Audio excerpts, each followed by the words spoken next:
and she says, "Let's see if you're up to the task." And then they just do it.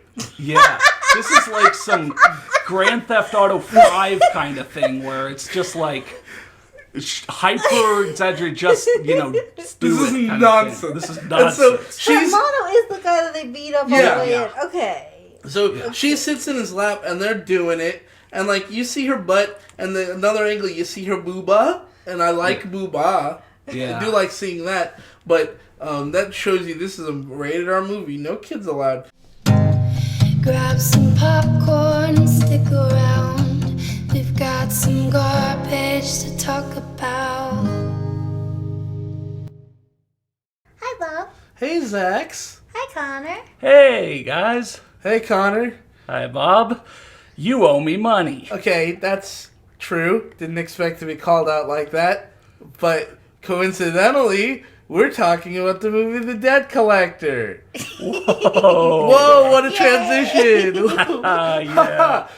Totally candid. Connor and I watched the movie recently. And you haven't seen it, Zax. You guys are going to tell me all about this action. It's a Scott Adkins action movie. Yeah, and that's why I noticed it on Netflix. Yeah, Scott Adkins. If you haven't seen movies with him, you really should. Yeah. It's always B-movie action. Scott Adkins does like Taekwondo, Kung Fu. I don't know what his martial arts are, but it's kind of like if Jean-Claude Van Damme, that kind of action movie. And sometimes he is in like bigger budget movies, but he's usually like a stunt coordinator, or he's like like the bad guy's lieutenant who can kick a bunch of butt. Yeah, Scott Adkins is forever doomed to only get the leading roles in like B movies. Unfortunately, or straight to video, straight to Netflix. But yeah, The Debt Collector is on Netflix. He's not the best actor, but he's not bad. Yeah. I remember him from Hard Target 2, right? Yeah, he was in Hard Target 2, and he was great in that. And we saw Avengement, which is a weird movie that I'm not sure he was great in that one. Yeah, he kind of had to speak with a weird accent most of the time. Well, that's just it. That's his accent. Turns out he's actually a British American. Oh, yeah, because of the teeth thing, yeah. Yeah, like Corridor Digital broke down one of the fight scenes from Avengement. Oh, did and they? The stunt coordinators react. I didn't know that. So, yeah. Yeah, but yeah, he wears like a teeth thing in that movie, and so his regular accent gets layered on with weirdness. Anyways, in this movie, The Debt Collector, he's not playing an American like he usually does, and he gets to speak with his normal British accent, which is nice. I don't know. I think he's got a cool voice. But anyways, this movie starts. You want to tell us how it starts? Because when I first saw this, I thought, oh no, is the movie gonna look like this? Yeah. Surprisingly, it doesn't. All right, so let's break down The Debt Collector, starring Scott Adkins and Louis Mandylor as well. Yeah, which he's like a character actor you've seen in movies, and you may recognize by face but not by name. So the movie starts, and it's slow-mo intro of three guys driving up in a car to some place, some little building, dojo, and getting out, little dojo, and they're wearing all black, serious suits, and they walk in, and it's a dojo, but it is the smokiest dojo. Like, genuinely hard to see characters. Oh. Yeah. So smoky. So, like, they wanted to, like, keep it cool, so they have the fog machine constantly on. Yeah, about 3 fog machines, maybe. Yeah, it was, and there's a dude sweeping in there, and we find out later his name is Alex. But like the idea that he's sweeping when what he should be doing is opening windows is preposterous. Yeah, and that's a OSHA dust hazard. Yeah, like honestly, everybody should be wearing dust masks, and like I don't know, it's crazy just how smoky it is. And I have a picture of another area that is even more smoky, but it is preposterously smoky in this dojo. Right. So the three walk in, and the one guy's sweeping, and since the movie is trying to be all cool and full of one-liners, the guy is like, come back later, the man you're looking for is out, and they're like, no, go get him. The guy's name is French. Yeah. Scott Adkins' character is named French. IMDb actually just says French. I don't remember if he has a first name or not. I'm pretty sure French is his first name. Well, it's or his maybe only it's just name. it's his only name. It's his only name. Yeah, it's his nickname or only name. Maybe it's like an ironic thing because he's British. They call him French. Maybe kind of like I think, small guy, a tall, big guy named Tiny kind of thing. So I don't yeah, know. so Scott Adkins walks out of the back room. He's wearing the standard kind of instructor, martial arts gi get up, and he's like, the guy sweeping is also wearing that, but he's Right. just like, all right, yeah. right. And Scott Adkins is just like, you three should come back later. And I don't remember the exact dialogue, but basically the three are here, like as part of the mob or something, to buy this dojo from Scott. And it's like, here's the deal, French. For this dojo, I'll give you $10,000 this week. Next week, I'll give you $7,000. The week after that, $5,000. You can see where this is going. Give us this dojo now. Yeah, he's like, you want a dojo layaway? yeah. I think I think there's literally he a means line. the offer is going down. Oh. Not that he's going to continue to give him more and more Oh, money. okay. Oh, I see. Yeah, I should have said that. The dialogue means the mob's here because they like own a bunch of They own other a bunch stuff of as other like cash dojos. fronts and want Scott's, but Scott is like, he built this with his own sweat and blood. He wants to keep this. And he says he cut the mats and that these guys can, like, he did everything here and that they run garbage places. They need to take their shoes off when they're standing on his mats. Like, that's how they indicate, like, he's a traditionalist and they don't know what they're talking about. And they're like, you don't know how to run a business. Blah, blah, blah. Yeah. They literally tell him he doesn't know how to run a business. And I'm like, why are you talking about that? Shake him down. Yeah, and so they threaten him, or rather the main guy threatens him. It's three guys, but only one guy really talks. The other two are just there as backup. Muscle, yeah. So they threaten him, he kind of threatens them, and then finally it's like, well, you know what? How about we settle this my way? We'll have a match right now. If you win, I give you the dojo. But if I win, you get out of here and you don't bug me again. Don't mobsters have like guns? Yeah, usually, but they agree to this deal. Yeah. They're like, okay, let's do this, and they start rolling up their sleeves. Okay. And at first, I got the impression that it was supposed to be a one-on-one thing, but Alex steps out of there, and he's like, I think he's like reading or something, or maybe like checking his nails, because it's like, I'm confident that Scott Adkins will kick their butts. And Scott Adkins, French, we should start using the character's name. Yeah. French, he starts beating up on this guy, and it's smoky everywhere, and it's genuine, like, the choreography of the fight is probably good, but I can't tell, because there's so much smoke that I can't tell who is who in the fight, which is not great. And then the two other guys come in, and they start fighting him, and he basically just beats the three of them up, right? I mean, Yeah. isn't it Scott pretty easily deals with them. I will say, when Scott's fighting the main, like, mobster guy, it's just the standard amount of grunting and, reacting. But when the other two jump in, it's like they're constantly grunting or And going, wailing. like, they never shut up. It's kind of funny. Yeah, it's like, I don't know what some of the volume mixing in this movie is a little bit weird. I think maybe they were supposed to be normal levels, but they got bumped up, and like some of the dialogue got mixed down and the music got mixed up. I don't know.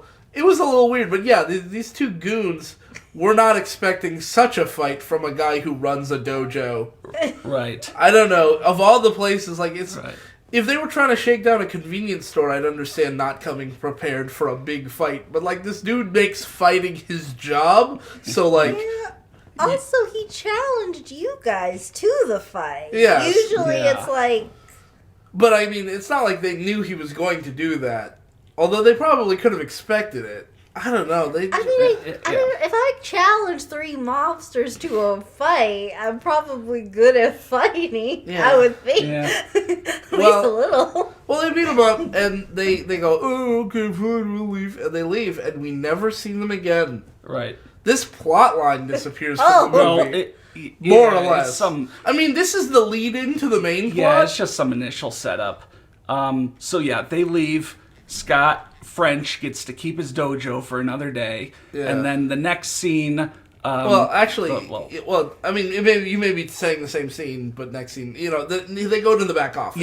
Yeah. And so they go to the back office, and Alex is standing there. And now Alex is in a suit. I noticed. Yeah, at some point he changed. I actually didn't realize. I didn't remember that Alex was the one The guy sweeping from the- in the first scene. Yeah, which like- makes it kind of weird when you learn sort of what his position is. Yeah, it's super weird because he shows up near the end of the movie, and in between, he's almost non-existent. Right. So, anyway, they're in the back office. Alex is in a suit now, and they're talking about French's money problems. Yeah, and Alex is like, you should just sell the dojo. Like, honestly... and French is like, come on, Alex, $10,000 isn't going to get me anywhere. I need money to pay rent. I need money for the car, da-da-da-da-da. Yeah, for the bank, for the car, for all these loans. I built this place, and I'm not going to just give it to them for, $10K. And I'm like, so why don't you negotiate a higher price?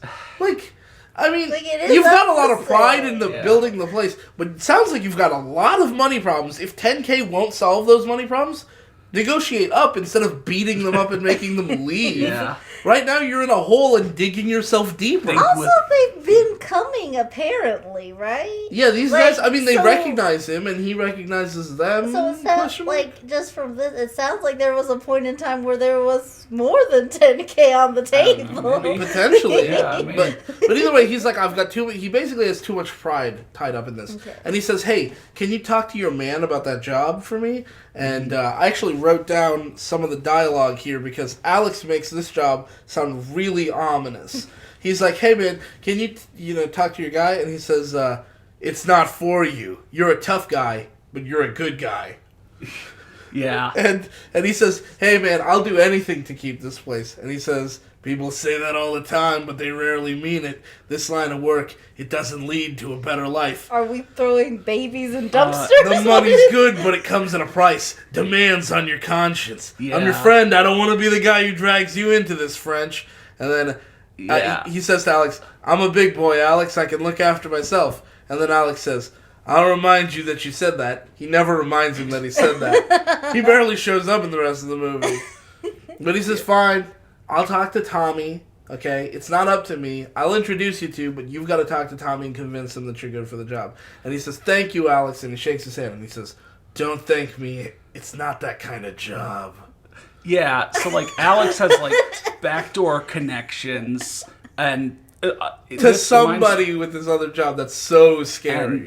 And this scene is like a worse version of a very similar scene from the movie Avengement, also Yeah. starring Scott Adkins. Yeah. In that movie, Scott Adkins is talking to his character's brother, who's a crime boss, instead of, just some crime boss associate. Right. But it is basically the same thing, only the dialogue in this version, in The Debt Collector, is way more forced. It's really like they were trying to make everything Alex says a one-liner for some reason. Yeah. It's like, it's not that kind of job. It's like very much a one-liner. Don't thank me. Yeah. I don't want to be the friend to drag you into this. Like, I haven't seen this enough to call it a rule, but movies like this always, or not always, but sometimes do the thing where someone will say, like, please, I'll do anything, and the other character is like, most people don't mean that when they say it. And that's just a common example that scripts go to when they want to sound like cool. when they want to sound like, one-liners. this job is going to be tough. Like, I mean, have you actually heard, like, really anybody say, like, I'll do anything? But, like, I think we're all so culturally, from movies, used to people taking advantage of you saying the phrase, I'll do anything to do this. Nobody says that. Right. Right? Like, I mean... Yeah. I feel like, we also, tend to have, a pretty good grasp on, the general sort of, limits and, range to, if I know that Scott Adkins is, a fighting guy who beats up, mobsters or whatever, and, from the title of this movie, this sounds like probably along the lines of his anything. So, Yeah, more or less. I mean, it's weird that, if somebody says, I'll do anything, we all implicitly know that doesn't mean literally anything. But in movies, people love to take that very literally.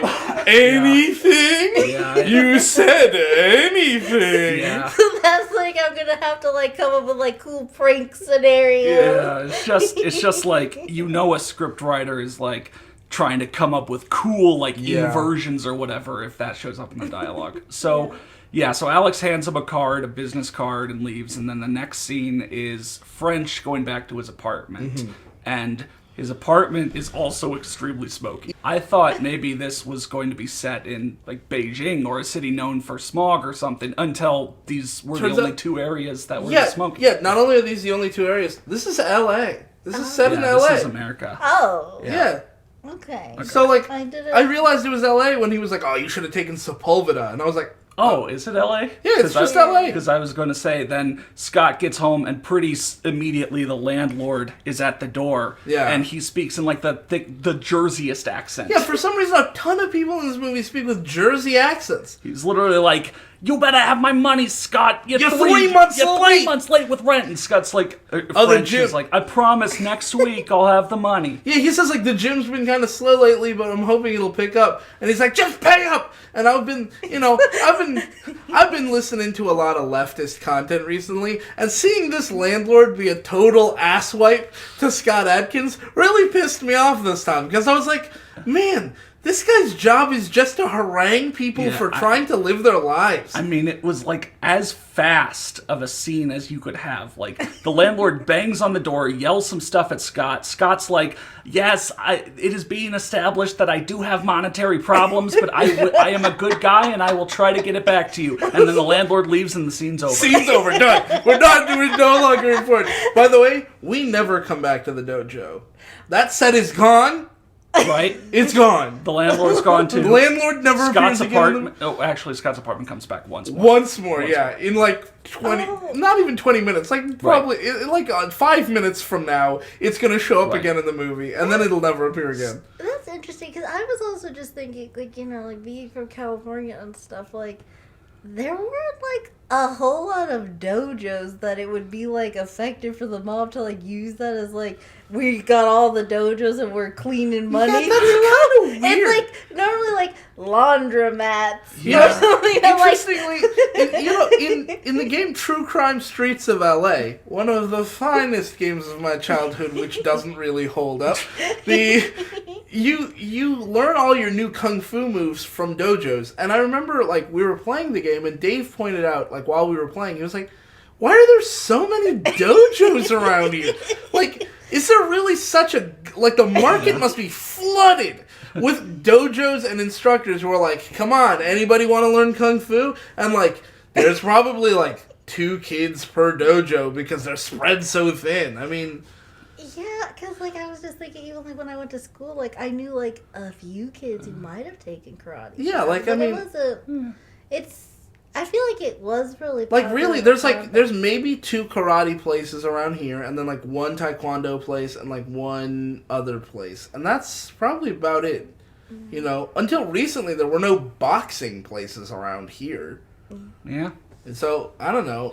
I mean, yeah, the start of the movie is very fast in its it's trying to establish things. Establishment. Yeah, it's just trying to establish the surrounding conditions for his character to go become a debt collector. Mm-hmm. But, like, none of that stuff is actually important to the plot. And about half the movie isn't important to the plot. But, like, they just want to kind of throw this stuff out there. So, like, the dojo doesn't matter anymore, and the landlord doesn't matter anymore. Mm-hmm. And so he goes to this meeting with Tommy, and I'm genuinely so glad that the movie doesn't waste time with us seeing him go into the office and sit down with Tommy and make an introduction. And we cut straight to the conversation between him and Tommy, where Tommy's like, all right, so since I'm hiring you, here's what you're going to need to do. Here's how you're going to need to represent yourself. And I'm like, thank you. Right. Movie for not wasting my time. I know who he is. I know he's good at fighting. Why do I need to see him prove it to... No, they know we don't need to see him prove it to anybody else, because Tommy's just like, I got you on recommendation from Alex. Let's move on with our lives. Yeah. Was there anything that I missed here? Not really. Okay.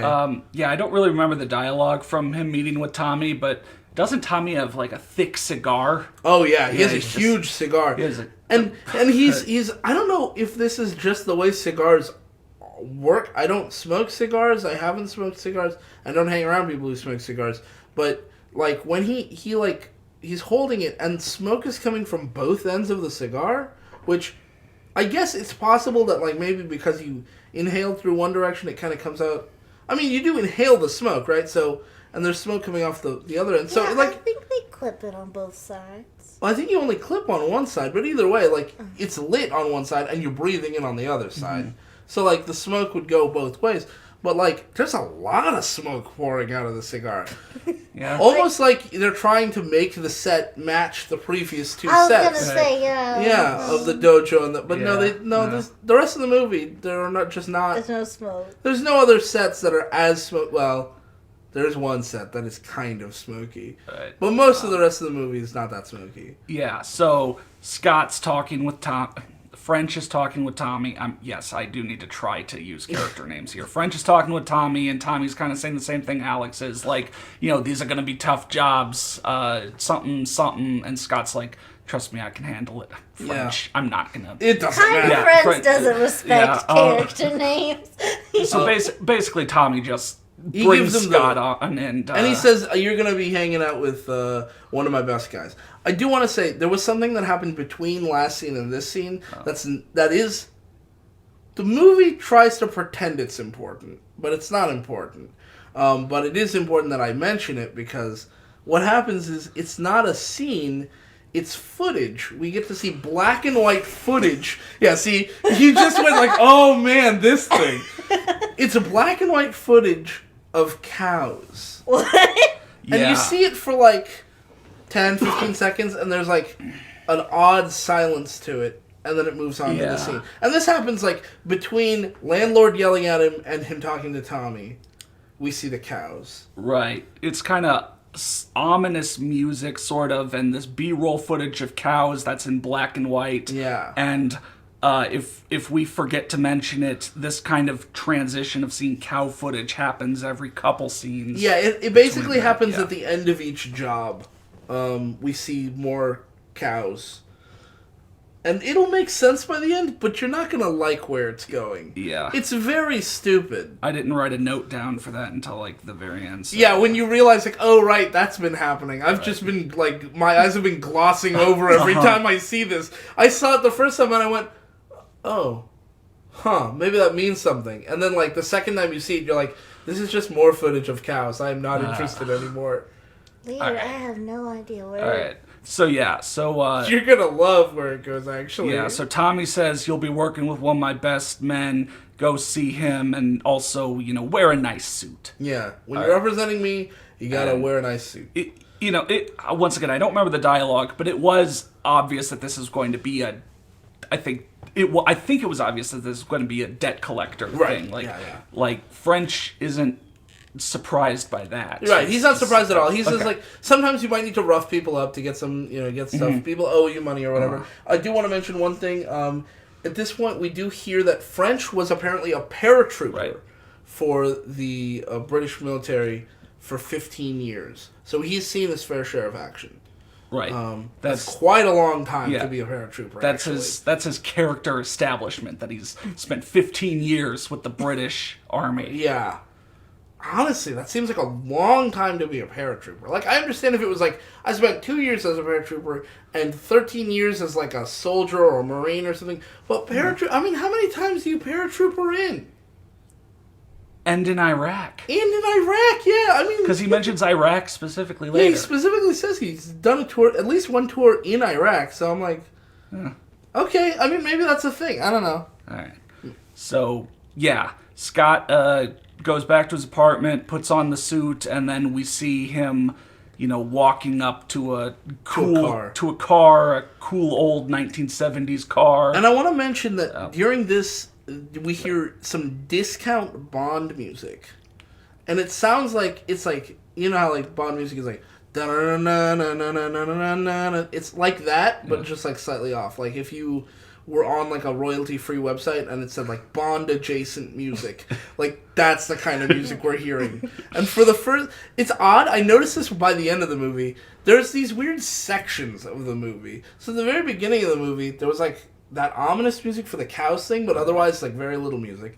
And then during this section of the movie, they just play this same Bond soundtrack music over and over and over for several scenes, and then they'll move on to another music and just use that over and over and over, and then like the last act of the movie, they just use the same music over and over.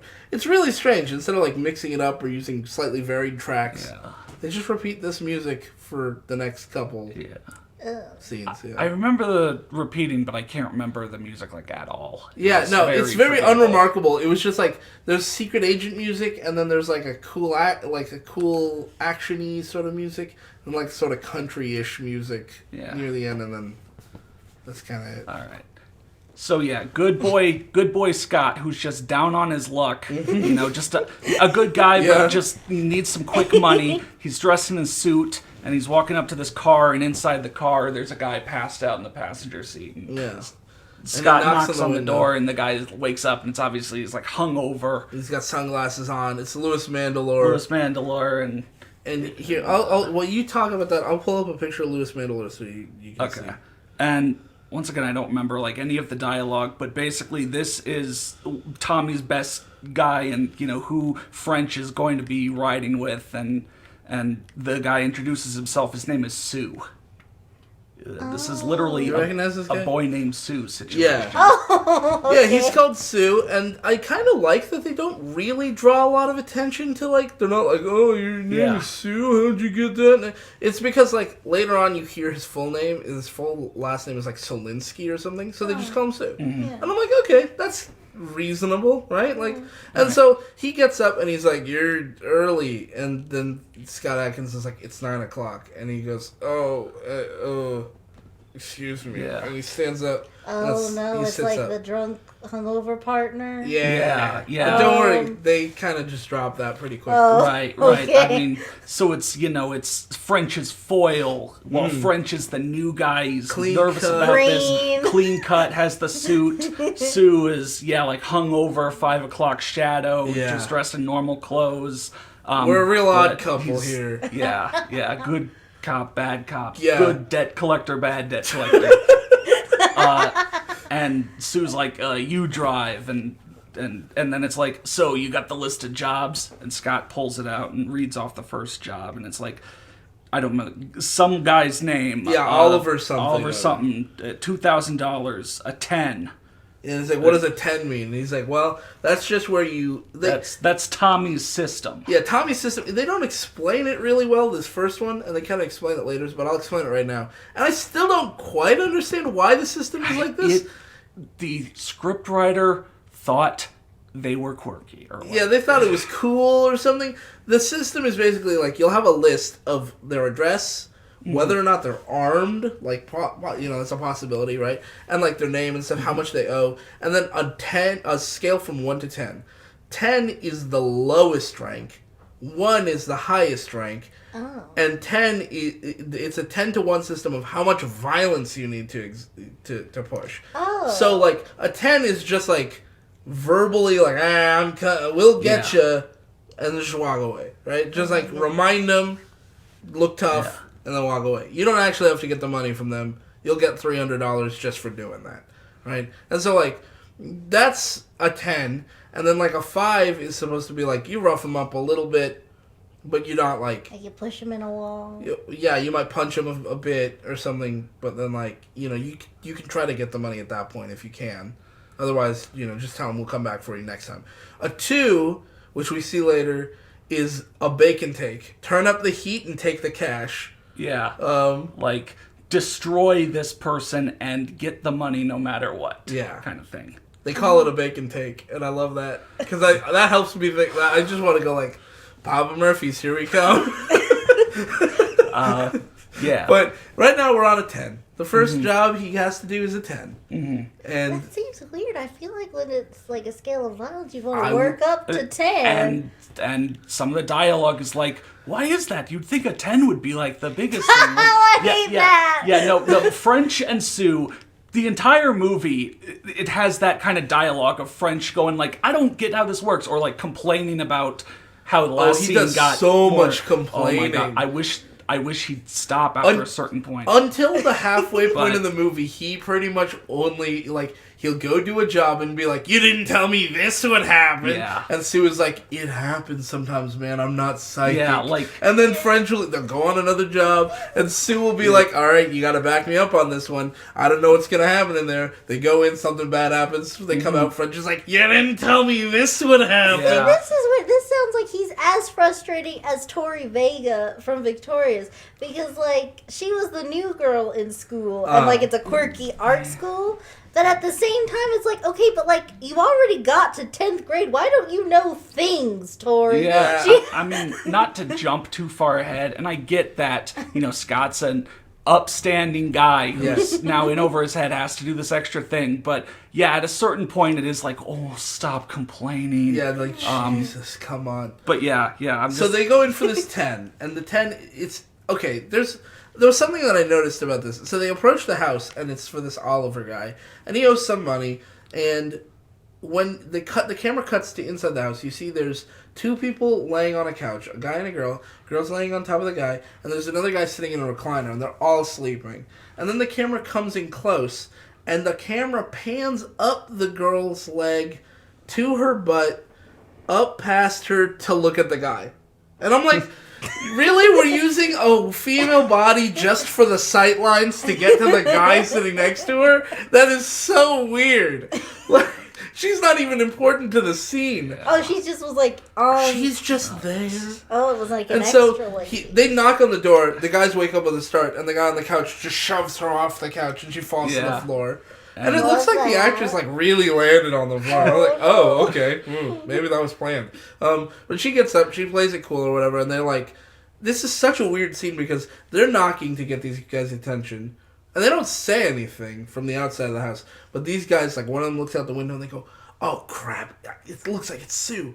And then she says, these two guys are whispering at each other, like, panicking. And she's speaking at full volume. They're like, oh my God, it's Sue. What are we going to do? Who's Sue? Who is she? And then they're like, not a she. It's a guy. We owe him money. Who do you owe money to? And then, like, one of them pulls out a gun. And she's like, is that a gun? And, like, it cuts back to the outside the building. And the two of them are standing there. And you can hear them muffled through the wall. Including her going, is that a gun? And him going, like, no, it's a pistol. Come on, just shut up. And then, like they push her towards the door and they say, we're going to go to the back. You just get them to go away.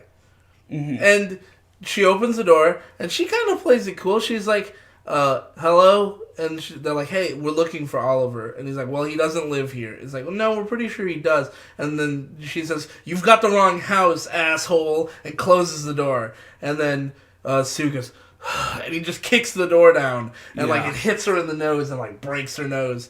And they're like standing over her, and they're like, where are the guys? And then they look out the window, and the guys are running out the back door and running away. Yeah, because like French is trying to again be like a nice guy, and Sue's like, no, trust me, sometimes you need to use a little force. Yeah. So, French, new guy, is shocked at Sue just bashing the door down. And whatever. He's like, oh, did you really have to do that? But then, he sees Oliver and the other guy running out the back and running down the street, and he's like, what do we do? What do we do? And Sue's just like, go after them. Yeah, you go after them. Throw me the keys. I'll drive the car after them. You just go after them. Yeah. By the way, Sue's still hungover, but whatever. But it's very much like Sue knows what to do and how to be efficient and use force, and French is in over his head because it's his first time doing this. And so then, Sue gets in the car, and he gets the keys and he gets in the car. And then French is running after the guy with the gun.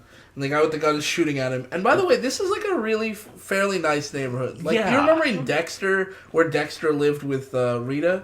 Yeah. Yeah, those kinds of houses. Oh. Yeah, I was thinking this would be kind of a sketchy neighborhood for someone who owes money to a debt collector, but no, this guy is running and shooting back at French over perfectly manicured lawns. Yeah, like perfectly done lawns. There's like, people just out and about. Oh. And like, nobody seems that concerned with the gunfire. Yeah, I love when the extras are just like, no, this is normal. No, this is fine. This happens. And like, I don't know why. It's a little weird to me because like, if you don't know what people are involved with, right? So like somebody in a nice neighborhood can also be involved with a debt collector or whatever. But like, what? Who are these two guys? Are like roommates, and they've got like a girl over, or maybe the three of them live together, but she doesn't know what's going on. But either way, like they live in kind of squalor once you see the inside of the house. I think that's, but the outside of the house is like really nice. I think that's what threw me off. The inside looked pretty crappy, but then they run outside and it's like they're in suburbia. Once again, like it was that kind of lawn and sidewalk thing where there's the sidewalk and then a patch of grass between it and the street that I just know because I grew up in suburbs. Yeah. And so it's really weird. And so the guy's shooting at him and running away, and he, at one point he trips and falls, and Scott jumps on him and punches the crap out of him. Yeah, Scott takes out Oliver's friend. Real quick, I do want to say, then the guy gets up and starts running away again, and Sue hits him with a car. Yeah. My favorite film cow show. And he falls over the car hood, and then Sue opens the car door and like slams it in his face. Yeah. And the guy's like, ugh, he's unconscious. And then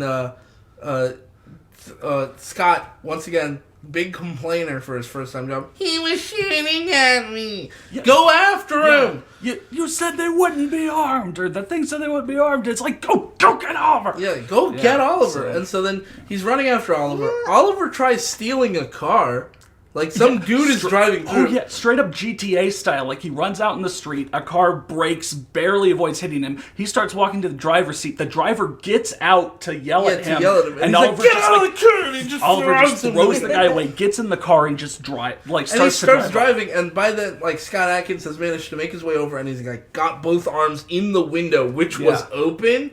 And he's, like, now being dragged along, and he's punching the dude in the face while being dragged along by the car. It's really cool, an awesome action scene. And then, like, the guy stops the car, and they pull him out of the car. And then Sue and him are, like, well, Sue's standing over him, and he's just like, I hope you understand, like, it didn't have to go this way. The cops will be here in a minute. I hope we can trust that you won't be mentioning our presence here. And he says, no, of course not. I'll have your money, blah, blah, blah, blah. And Sue's like, yeah, that's right. All right, French, let's get going. And they get in their car and they leave. I mean, like, yeah, that sounds kind of crazy, but, like, who is this debt collector for? It's, like, for Tommy. Like, Big Tommy. People who owe Tommy money. Mm-hmm. Not, like, they didn't pay their rent. So, like, this sounds about right. This sounds like what I would expect if I'm working for Big Tommy. And yeah, I mean, but immediately he's complaining, like, that was a 10. You said he wouldn't be armed.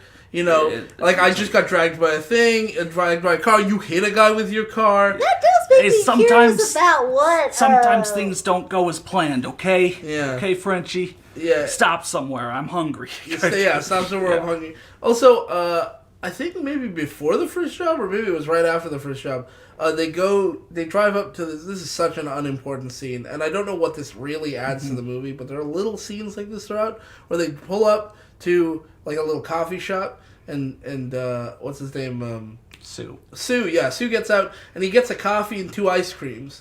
A vanilla one and something else. Yeah. And he comes to the car, and he's like, hey, I got you a vanilla. And he's like, I don't want it. And that's the scene. They're trying to establish the relationship between French and Sue, you know? Yeah, they're New guy, experienced guy, and bonding over this first day and the things that happen. They're trying to, like, again, do, like, a good cop, bad cop kind of... meeting of the minds thing. Back and forth. And, like, the experienced guys, like, you just need to, like, loosen up a little. We can have fun at this job. Yeah. He really does need to loosen up. I get the complaining at the start. Yeah. But French keeps complaining kind of long after you'd hope the movie would stop that.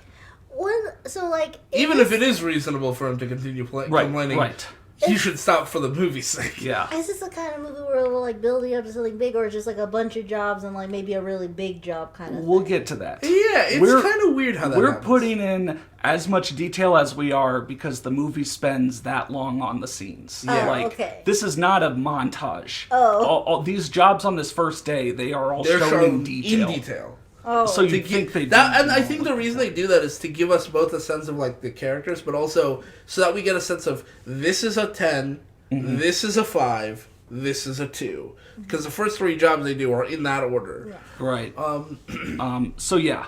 Then we see cows. Yeah. See cows, and on to the next job, which is the 5. Yeah. It's this guy who's works at like a shady auto sales insurance place, and so once again, Scott and Sue, French and Sue talk about it a bit before going in. Once again, French is kind of trying to play it cool. Yeah. And it really is like if you've ever walked into a rental car place that's just like a like desk a small and office. Small offices. I do want to basically say before they go in, they talk about like the guy owes $100,000, and this is the number 5, and he says, they're actually Alex and the Serb. He's called Mad Alex. Oh yeah. And the Serb. Were 2 debt collectors who came before, and they got run out of here by gangsters because apparently Harvey has hired some low rent heavies out of South Central. Yeah. And so French is like, So like he was a 10, got upgraded to a 5 because something like that, yeah. And so he says like, what happens then? It's like, well, then they send in the next team and up the vig. So upping the vig meaning. Yeah. Decrease the number from a 7 to a 5, and giving you more of a cut if you get the money, that kind of thing. And so they go in there and they say, "Hey, can we talk to Harvey?" And one of the auto dealers or whoever it is like, I can probably help you." And he's like, "Well, you can help us by getting us to Harvey." And they start looking threatening. And Jeanette, the attendant at the desk secretary or whoever, says to her, "It may be a good idea for you to call Mr. Massey," or whatever the guy's name is, Kyle Massey. I think they're trying to call, and not actually Kyle Massey. That's right. Yeah. But then she picks up the phone and they said, that phone better connect straight to Harvey," and they're really getting aggressive or whatever. And then the doors behind them open. And 7-foot tall Eddie Murphy walks in. Yeah, this big, buff, black dude, I'm sorry to say it like that, but it's true, walks in who seriously looks like Eddie Murphy. Yeah, his face looks like Eddie Murphy. Yeah, it's not spot on, but it's definitely close enough that I would say he looks like Eddie Murphy. Right. And he walks in, and he's 7 feet tall. He's huge. This dude is enormous. And Sue turns around and he sees him and he looks at him and then he looks back at French and says, "Let's see what your medal's worth." And just kind of gestures to him "Go get him." Yeah.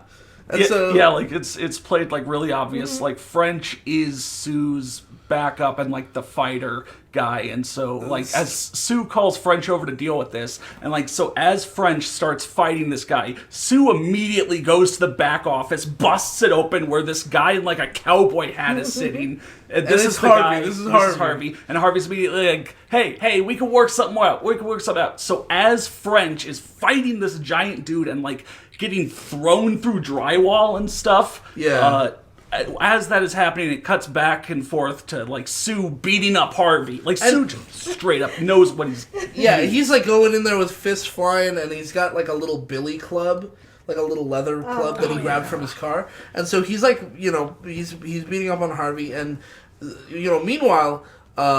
Meanwhile, French is getting beat up by and beating up this giant dude. Finally, he knocks him out, and another dude comes in, and now he's fighting this other guy who's grabbed him by the throat and is holding him up against the wall. And Sue comes back in, he just pokes his head in there, and he's like, "Hey, how you doing?" And he's like, "How do you think I'm doing? I'm getting my ass kicked. Well, do something." And he's like, "I'm watching Harvey." And, it's very much played for laughs. This is a very goofy thing. And, Scott Adkins is being choked out. So Sue grabs a vase or something and smashes it over the guy's head. And they go back into the room. And now, Scott Adkins' suit has, a tear in it. Mm-hmm. And he's bleeding from his lip. Yeah. And by the way, when he says thrown through drywall, it's it's a square room and a very obvious extended little... Yeah, I just was... just to be thrown. Especially for this scene...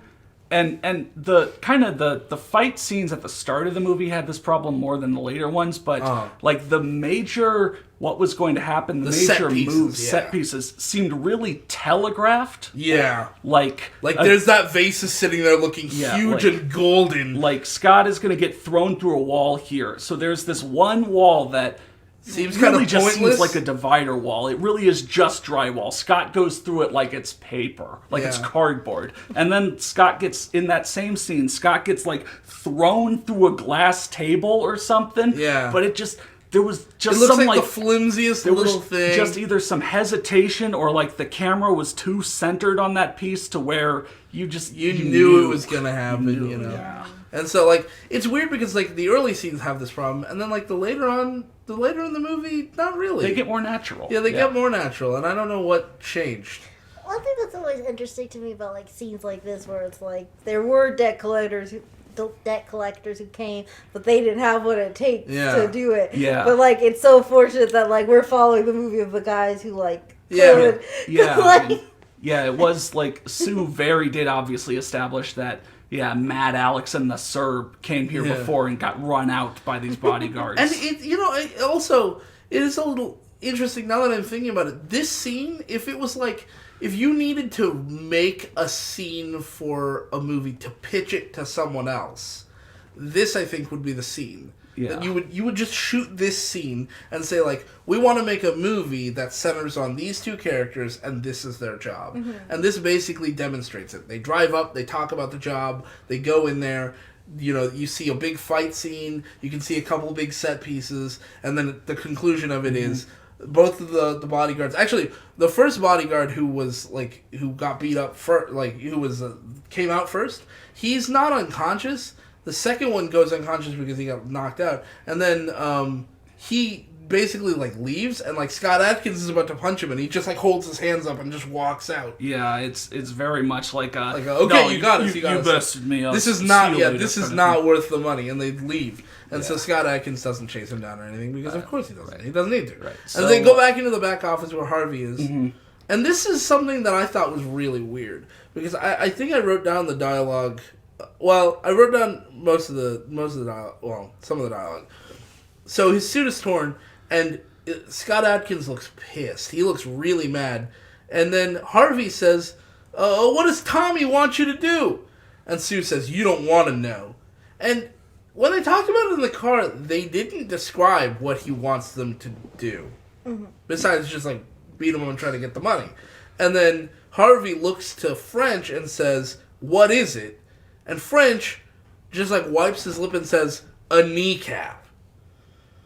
And then he goes, "Oh no." And then French grabs his leg and Sue beats his kneecap in. And I'm like, wasn't this the good guy who was like, "I don't want to beat up people. I don't want to ruin their..." for this line. And like later, like in the next job, he's like, "I don't want to be the guy who ruins someone's day." Dude, you may have ruined that guy's leg. Yeah. Like for his whole life. Yeah.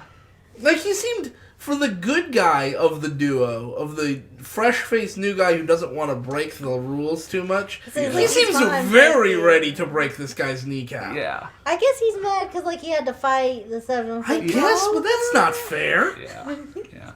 But yeah, this is where I was starting to hope, because again, the movie has spent a good amount of time on these jobs. This is where I'm starting to hope that like the character arc is maybe a Breaking Bad thing, where French starts to get okay with this kind of thing, more this okay. Dark life, yeah. Yeah. But no, they're driving to the next spot, and French is complaining again. Like, you didn't tell me there would be two dudes there. Yeah. Look, they messed up my suit. And he's like, "Yeah, well, you should get rid of the suit." And he says, "That suit cost me $89. Yeah, it's like... Which is like kind of funny. It is kind of funny, yeah. French is like, "They messed up my suit." And Sue was like, "Why did you wear a suit?" French is like, "Tommy told me to make a good impression. The suit cost me $89. and then also, so at the stop, he says, "Hey, make a stop over here." And he's like, "This is not on the sheet." And he's like, "Don't worry about it." He stops the car, and when he stops the car, the tires squeal. And Sue says... the side of the car, the bottom of the side of the car, I think scrapes against the curb. Yeah, something like that. And he says, "Hey, watch the white walls," I said. Which, I don't know if you know this, some tires have like a little white strip around them, and that's called a white wall. Oh, is it that? That's what it is. I thought it was the bottom of the side. Yeah, no, I was confused about that too. I looked it up. So yeah, he says, "Hey, watch the white walls." And then the two of them yell at each other, and like French is yelling at Sue, "This job is dangerous. You didn't tell me, blah blah blah." And he says, so you can say whatever about your car. I don't care. And then Sue says, "You know what? I thought," and I don't have the exact quote written down, but basically he says, "I thought that letting you drive my vintage 1971 Coupe de Ville would be nice for you to have some self-esteem on your first day, but I guess not." And then French is like, "It is a nice car." And then he's like, "Look, kid, you're good at this job, but there's a dark streak to you. Now give me a minute. I'll be in and out in a minute." And he gets out of the car, and then like genuinely within like 60 seconds, he's back in the car, and he unrolls. He has a poster. And it's a poster for some old, like, 80s action movie. And you can see that it's, like, a ninja on the poster. And they have Louis Mandalore's eyes in the, like, cut out on the ninja thing. And he says, "Hey, what do you think?" And it says, like, there's, like, a review from somebody. And they say, like, "This movie's so thrilling." But they've spelled thrilling wrong. And Scott Adkins is like, "There's 2 L's in thrilling, right?" And Louis Mandalore's like, "Shut up." And then he's like, and then he starts doing the look of the character on the poster, and he's like, "Is that you?" And he's like, "Hell yeah, that was me." And he's like, "Oh man, you were in a couple movies." And they kind of banter about that a little bit, and it's really weird. Yeah, it starts out like, "Oh yeah, you're in movies," and like nice banter, and then pretty immediately French is like, "The movie looks kind of garbage though." Yeah, he's like, "Man, that movie looks like garbage," and he's like, "Yeah, but I was in it, and I'm on the poster," and like he gets all defensive about it. It was just a weird tone, kind of first bonding, but then like really like elbowing Sue, and it's like, yeah, and it's like they play for laughs, and it's kind of comedic, and I kind of like it. Again, like Scott Adkins and Louis Mandalore are doing a good job. Yeah, the script isn't that great, but they are doing a good job being this, duo. They're carrying the characters really well. Yeah. And I think actually the next scene they carry their characters really well. By the way, there's this mission music going on. And also, I think I mentioned that the cows were there at the end of last scene. Yeah. There were cows. So they're going for the next job, and the next job is for a guy called Gordo. Gordy. They call him both. Oh, right. So he owes $40,000, and this is a number 2. Okay, this is the bacon take. Mm-hmm. No, number 1 is like you kill him. But a number 2 is the bacon take. You turn up the heat, and then you take the money. And he asks, "Wait, so this guy owes $40,000. The last guy owed $100,000. Well, why is this a 2 and that one's a 5?" And he says, "The level of violence is based on what the client wants." Yeah. So it's not just that people owe Tommy money. Sometimes Tommy's men are hired to enforce other people's debts too. Mailmen. I guess. See, there's things introduced, like this whole ranking system that the characters, or at least French, thinks is stupid and gets explained. But it feels like oh, why? If you have to spend so much time explaining it or whatever, cut it out of your script. Yeah, it's just a lot of like nonsense. Like sometimes a movie harps that something's stupid too much to where you're like, I agree, it is stupid. Why is it here? Scott Adkins keeps telling me what's wrong with the movie. It's not a good idea for you to keep it in the movie. So the two of them walk up, and they're going to Gordy's house, and there's a guy washing a car out front, and he's this big, muscular dude, bald. And I love this scene because Louis Mandalore plays Sue so great, and I love that without communicating to each other, French is also like on board with this tactic. And the very first thing he does is he walks up and he compliments this bald guy, and he compliments him. He says something like, "Wow, you're pretty strong, dude." And the guy's like, "Can I help you?" And then I'm going to swear here because I just love these lines. He says, "Man, for a big guy, you have fucking beautiful eyes. You could be a model." And he's saying this with like an aggressive tone and like anger on his face. But he's saying, "You're fucking beautiful. You could be a model." Yeah. And then the guy's just like, what did you just say to me? And then he says, yeah, man, I bet you can shift some tin. And then like he's saying this in an aggressive way, like it's an insult. Yeah. And then French is like, yeah, man, you better learn how to take a compliment. Yeah, Sue doesn't give out many compliments. You just got one. Yeah, and he's just like, you guys need to leave. And he's like, oh, my compliments aren't good enough for you, you piece of shit. And then, like, that starts the fight. And it's like, such a weird way for the fight to start. Yeah, so a few things. So, yeah, Gordy's house, like, he lives in a rich area. You can tell it's a very, Oh, it's such house. a nice house. Yeah. And the bodyguard guy is, washing this car. And I swear, it's like they asked this guy to try to sound like a meathead. Because he genuinely sounds like, hey, you talking to me? Yeah, what are you doing? Oh, big guy, I do big muscle stuff. Literally sounds like a voice he's putting on. Yeah. But yeah, like, there's this little back and forth, and yeah, like Bob said, by this point, it's, French and Sue are developing the relationship. Like, Sue, like, just kind of looks over at French a bit, like, kind of tilts his head, and French is like, okay, and French goes in to fight the guy while Sue goes out to find Gordy. Like, it's we gotta swing a thing. Yeah, and so they go to the backyard, and Gordy is sitting there with his wife, and his wife's name is Angelica. You find that out in a minute, but he says, hey, Mrs. Carp, I think their last name is Carp. Mr. Carp, Mrs. Carp, I think you know why I'm here. And they both go, no. And he says, $40,000. And Gordy says, oh, that. And Angelica's like, you dumb piece of shit. You said you'd take care of that. And Gordy's like, honestly, I'm in good with Big Tony, or not Big Tony, Big Tommy, so it should be fine. And by then, Scott Adkins has walked into the scene, and Sue's like, we work for Big Tommy. And he's like, oh, that changes things. And so then he says, here's what we're going to do. And Sue kind of like brushes Angelica's hair out of the way, and he puts a hand on her shoulder, and he says, My associate here will follow you into the house. You will take him to your wherever you have the most money. You will take as much cash out of that safe as you can, and then you will give it to him. And once he's done counting it, if there's enough money there, you should hope that he doesn't beat you up. Meanwhile, if you don't do this, I'll take out my vengeance on Angelica here.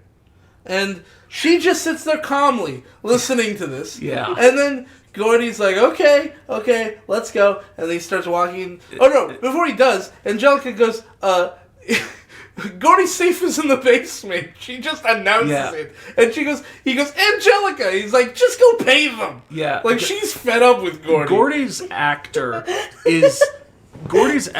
is doing this thing where Gordy is, like, really, like, nervously and stuttering everything he says, like, oh, okay, guys, there's no need to hurt her. I thought I paid it. We can do this fine. And Angelica is just cool as a cucumber, even though her life is in danger. Yeah, so, like, French just, like, punches Gordy once and picks him up and starts dragging him off. Yeah, and so they go into the house. And so then, this is a very strange scene, because we follow both of them, but I'm going to only describe one at a time. Gordy is leading Scott Adkins French into this office, and he finds the safe, and he's looking at the safe, and he's like, I don't know if, maybe I can make a deal with you. I don't know what the VIG is, but I can give you and Sue $5,000 each. And he says, look, I don't care about this. I don't care about making a deal with you. I want you to just do what Sue said. And he says, like, no, really, I mean, I can. And he, like, punches him in the gut, and he falls to the ground, and he's like, okay. And he gets a safe out, and he puts it down, and he's like, key, we need a key. Where's the key? Yeah. I don't know where the key is. Punches him again. Where's the goddamn key, Gordy? Gordy's like, he grabs some keys, and he's like, I think it's one of these. He punches him again. It's this one. Yeah. He takes the thing. Gordy! Yeah. He opens it up, and then Scott Adkins looks in there, and he's like, what the hell? There's like over $100,000 in here. You could have just paid us. Why did you accept a beating first? Like, what is this? And Gordy's like, oh. Yeah, and he's like sniveling, and he's like, I'm very sanctimonious. Yeah, like, while Scott is doing this, Gordy... he says, I'm very parsimonious. That's what he says. And Scott Adkins is just looking at him like, what is wrong with you? Yeah, I wrote down the note. I don't know why Gordy's actor did anything he just did. Because while Scott is doing this, Gordy's actor, and I know you can't see this, viewers, but it's almost like he's like in church or something. He's like, It's almost... I almost vaguely feel like this is some kind of weird kink for him. Like, the character is maybe supposed to have some sort of weird Like kink he's about just being into punished or being 'cause beat up. French Because is- otherwise it makes no sense for him to take so many steps to just give the money that he has. Make it so... that was probably the point of the scene. Like, Gordy makes it so complicated when really he has more than enough the whole time. And he's taking punch after punch. But yeah, it's just like, Gordy, you masochist? Yeah, he calls him a masochist. Yeah, French does. Meanwhile, Angelica is having a polite conversation with Sue, and this is about to get weirder. Sue says, she says, "Where's Mono?" And he says, "Was that your butler? And or was that your bodyguard?" And she gets up and she pours a cup of tea, and she says, "Mono is my lover," and he goes, "Oh, he was he? Was he also your gardener?" And she pours him some more tea. And she says, no. And she puts the tea thing down and she walks out of frame and says, that position's still open.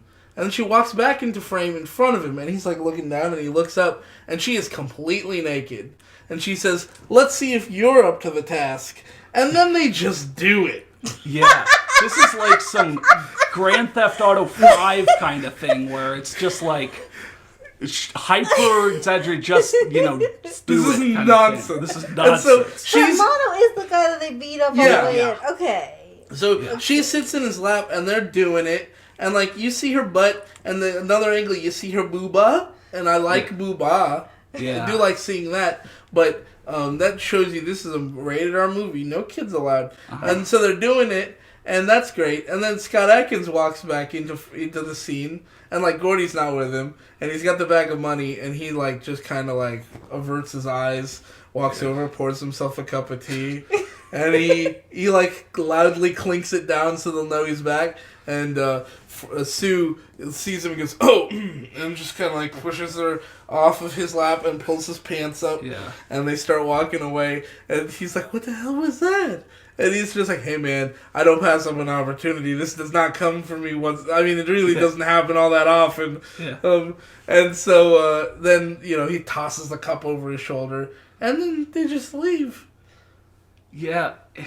Yeah, it's like supposed to be this comedic thing where French is having this terrible Very time. strange. Yeah, dealing with Gordy while Sue basically just. And like they talk about and this is where French says, I don't want to be a guy who ruins someone's day, which is again really weird after he kneecapped a guy, and then Sue says you're gonna have to leave that Jiminy Cricket stuff out like at the door because there are days when this job gets so tough, and he describes a scene where he says that like one time when he was working, there was a guy who wouldn't pay up until Sue held his son out like a third floor window. And he describes like this is what he was doing. And Scott Adkins says, yeah, but you wouldn't have dropped the kid, right? And Sue stands there and like he really thinks about it and he goes, really hope not. I was feeling pretty lazy that day. I should have been threatening the father. And he gets back in the car.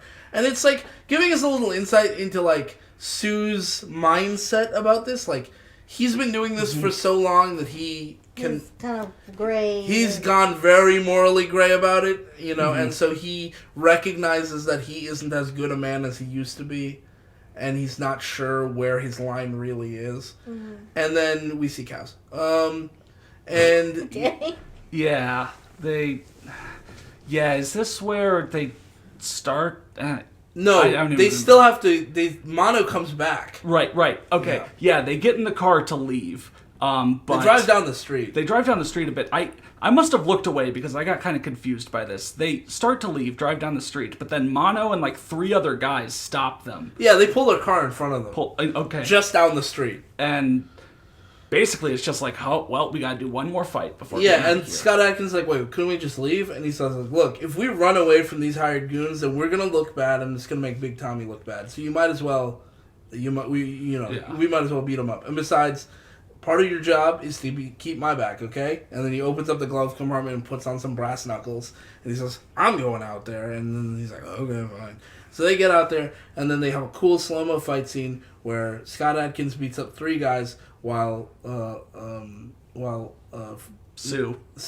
Now I keep wanting to say Louis Mandalore, of Mandalore Gaming. He beats up what's his face and Mono, the meathead guy. Yeah. The meathead guy, and so they have a cool fight scene or whatever. And this is where they play this weird country song for some reason. Don't know why. Yeah. And they never play this music again. Yeah, it's an okay fight scene, but I mean, it's, again, a very good neighborhood, so it just clashes with that. There's Seems this very 4-person weird. fight scene. Yeah, because from what you told me, it sounds like this should be in like a really grimy part of town. Yeah, no, this is a like super affluent part of town. Yeah, I mean, like, with Gordy's house, again, I bring up Grand Theft Auto 5 things, because it's kind of the deal with, like, Michael, Michael, like, Michael's very rich. Lives in, stereotype suburbia. Has the wife that, gets with the gardener or whatever. Yeah, I think it's a yoga instructor in GTA 5, but it's basically the same. Like, imagine a street brawl, but happening in like a really nice neighborhood. It's an okay fight scene. The 2 beat up the 4 and then get in the car and drive off. Away, yeah. And anytime we see a fight scene in a movie where like people are left unconscious in the middle of the street and then everybody drives away, I'm always like, I really hope you didn't drive over a finger or a hand or something as you drove away. No, they don't. But like, that's what I'm thinking every time I see them drive away. I'm like, oh man, there was a guy in the street. I hope you moved him. Right. With this and that first job also being in like suburbia, it's kind of odd that, the cops aren't showing up. Yeah, such. Actually, they don't show up until the very end of the movie. So it's it's just kind of weird. a weird feeling. So, all right, so that's kind of the end of the first day, I believe. Yeah, right? yeah. So this is where my notes end, by the way. Okay, when the scene ended, I checked how far we were in the movie. We were 40 minutes in. We were halfway through the movie. Yeah, and this is the end of the first day. And I have overarching plot. I have a lot to talk about pacing-wise, but I might save that for the end. Okay. Because it was like, oh my god. So we spent like the first half of the movie on this first day, but if the rest of the movie had moved at that pace, this movie would be 3 hours long. Yeah. It's like the movie heard me, because right after I complained, this is Connor's third law. Yeah. Right after I complained about, they've only gotten through like one day. Then, they drive the car somewhere, but park it, and Sue is like, okay, that's enough for this afternoon. That's enough for today. Drop me off and pick me up tomorrow, and we'll continue this. They probably talk more back and forth. There was some dialogue. And we do we get a sense of like, Scott Adkins goes to sleep for the night in his very, very smoky apartment. I think this may be the last time we see his apartment. Right. And then we see Sue go, and he goes and sleeps with like a prostitute that he knows, and like they have kind of a rapport, but otherwise he doesn't have really anyone else. Yeah, there's a bit of back and forth there. Like Sue shows her the movie poster, and she does the same thing. Like, isn't Thrilling supposed to have 2 L's? Yeah. Which I don't know why you would ask that question. I feel like you should just state as a fact, like, they misspelled Thrilling. Yeah. And then she's like, babe, I need you to spot me some cash. How much? $300. And he's just like, well, you got to deal with it, in love and whatever. And I don't remember. He just like says some things, but it's basically implied that like sometimes she leans on him for cash, and it's an absolute throwaway scene. Is there any reason to have that? I think it's supposed to indicate like how lonely his life is. That like most of his companionship is with a prostitute, but like I don't know, that's not necessarily. I don't know. Yeah, whatever. The movie hasn't fully started it yet, but about this point, it starts to try to show more of like Sue's life or what he thinks, establish him more. But again, it's not really doing that all that much. Not yet. Well. I just was thinking about that Jake and Amir where Amir goes home? Hmm. Just like where it shows like when he goes home after a yeah. long day of after being Amir. and then he's like laying down in his bed, and there's like chicken nugget boxes all around his bed. Oh, I thought you were going to say, like, when he goes back to see his father, talks about his father and what his dad did, all that stuff. His mom, like, or was it his dad or his mom, like, supine behind the car tires as he's supposed to be driving. All other mention is that, yeah, Scott goes back to his apartment and, like, he takes off his ripped suit. Like, it really is very obviously ripped in one shoulder, like it's ruined. He takes off his suit and, like, throws it down. He sits down to take off his shoes and he, like, because his feet hurt because he's been running a lot. He wore good shoes and gotten all these fights and all this stuff. Like, and it is just like, and he just lies back and it's all like, what a day. Yeah, what a day, yeah. So the next day, immediately, they go to Tommy. So, you know, Scott, French, and Sue are going to talk to Tommy again. And they're there, and there's also this, like, priest guy who... Yeah. They mention this, and I see why they mentioned it, but it's very odd when it does happen. There's this, like, priest guy sitting there with Tommy because I think he's going to sell Tommy this old, like, World War II gun. Yeah, this, like, MP40 yes. German antique gun. Like, this priest guy keeps chiming in or such, and Sue's like, hey, what you got there? And, you know, the guy in the camera very obviously shows that the guy, like, you know, the priest guy shows it off, and it's this old gun, and Sue's like, oh, cool. Yeah, it's a cool gun, yeah, and... Then he wraps it back up, and the priest guy's not that important. Otherwise, he doesn't. I don't think he ever shows up again. Yeah, it's which is why, like I said, when it happened, I was like, why is this? Why is this happening in this movie? And later on, it kind of makes sense, but like even then, barely. it's like it barely. It doesn't matter really. Yeah. I mean, like spoiler, the gun is in the movie. That's the reason this is being established. Mm-hmm. But it's like, but I already know they have guns. Yeah. There are more guns than people in this country. Like, it shouldn't be surprising they have guns. Yeah. So I don't have the best notes here, but from what I remember, so Tommy is going to take French and Sue along to see, like, someone even higher up the crime boss ladder. Yeah. Like, a guy that Tommy works for. Mm-hmm. Like, Tommy works with. Not necessarily for directly. Like, Tommy was impressed by what French did. You know, French did these jobs, and all of them went successfully, even though they all went, you know, complicated. Yeah. They still got the money, and especially Gordy's money, back to Tommy. So Tommy's like, all right. Very impressed, so he's going to take him to meet a very big deal guy. What was his name? Barbosa. Yeah. Oh, right. I forgot what his last name is. Yeah, it doesn't get mentioned yet. I'll mention it Yeah, later. yeah. So they go to this really fancy mansion to meet Barbosa. And then maybe, I don't remember if there were a couple other jobs, but they're not that important. If there were any other jobs, you know. It was those three the first day, and then, like, Barbosa has something big for us. Let's go talk to him. Yeah. So they go talk to Barbosa. And Barbosa is... it is this... I know I keep mentioning this. It is this GTA Vice City mansion full of hot girls. Like, seriously, this is where finally the casting call for, like, hot babes came in, because there's, like, 10 of them playing in the pool, and then they go to Barbosa's back room and there's, like, another 10 in there. And it's that thing that happens in, like, music videos where it's these hot girls in just, like, you know... Like bikinis, a thin silk robe and a bikini. And they're just standing there. They're just posing. Yeah, it's kind of, they're just there to be eye candy, and it's like, oh, I see, he's this rich. Okay. Right. He's rich enough to hire women to look good. I always wonder what it would be like to actually see those parties, because, like, I assume they wouldn't just, like, be music video posing I don't know. Actual rich like, guy's house. Hey, babe, do you want to accompany me as I sit in my back room and smoke Cuban cigars, and all you have to do is just stand next to the wall in that pose where, like, you do your leg and kind of lean against it like you're a Bond girl or something. Yeah, I don't know. It was weird. So, Anyways, they all sit down, and he says, what is this? He says, he talks about, there's this guy that he wants them to go after. right. And his name is Connor. Yeah. Hey, Yeah, Barbossa's like, yeah, and I'm That's, like, I believe that's literally what he said. yes, when- I said, oh no, I'm in the movie.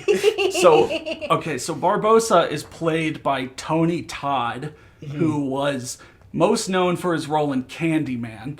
I looked up in IMDb, but in this movie, he is trying way too hard. Trying way too hard. He's just like, well, first he, shakes hands with Tommy, and Tommy, and he knows Sue, but Tommy introduces French, and there's this, once again, quirky kind of dialogue where it's like, your name's Frenchie, right? A French name and a British accent. You're a world travel express, something like that. Like, the lines are all really overwritten, and his acting is, like, really forced. And it's really disappointing because Tony Todd in Candyman is incredible. I mean, I don't know if you've seen the movie, but he's crazy good in it, and he's a really, really good actor, really dedicated to his work. I mean, the whole just having bees in your mouth thing is pretty insane on its own, and, like, he's just a dude who's willing to go to really far lengths for his craft, and they just didn't use him well. Yeah, I think he thought or was told he had to carry the movie or something, because all of his line delivery is like, and this Connor guy, he took from me. You know what that's like, Tommy. You get taken from. You get taken when from. someone steals from you, and it's like, oh my god, calm down. Right. Deliver him like a human, please. Right. So Barbossa, who here we learn that his full name is Barbossa Fabioso. Yeah, that sounds totally made up. Yeah. I like that. So Barbossa's problem is this guy named Connor, and do they give his full name here as I well? think they do give his full name, but I don't remember what it was. It's Connor Mulligan. That's right, yeah. They wanted to make him the most Irish dude possible. Why are the names in this movie so bad? I mean, like, Connor Mulligan is, like, the kind of name that, like, if his name was Mickey O'Shaughnessy, that'd be the only way his name could be. I mean... Or, I guess, Lucky Charms Leprechaun would also be a good Irish name. Mulligan is not a last name. Mulligan is a word. Mulligan can be a Mulligan last name. sounds like it could be a last name. I think it started as a last name and Oh. became a word. Okay. Maybe, I don't know. Either way, he's very Irish, and they call him Irish, and he's very Irish. Right. So, what Barbossa needs French and Sue to do is to find Connor, and I thought they needed to kill Connor. Yeah, I'm pretty you sure. say that they I'm only pretty need to hurt sure him? they do need to kill him because they ask what number you want, like a 10, a 5, a 2. He asks for a 1. Yeah. So, okay. Major crime boss wants Tommy's group to find Connor and kill him. So, French and Sue set out to do that. There's a lot of money on the line. They'll get paid really well for this from Barbossa. And also, Barbossa's a big crime man, so they don't want to let him down.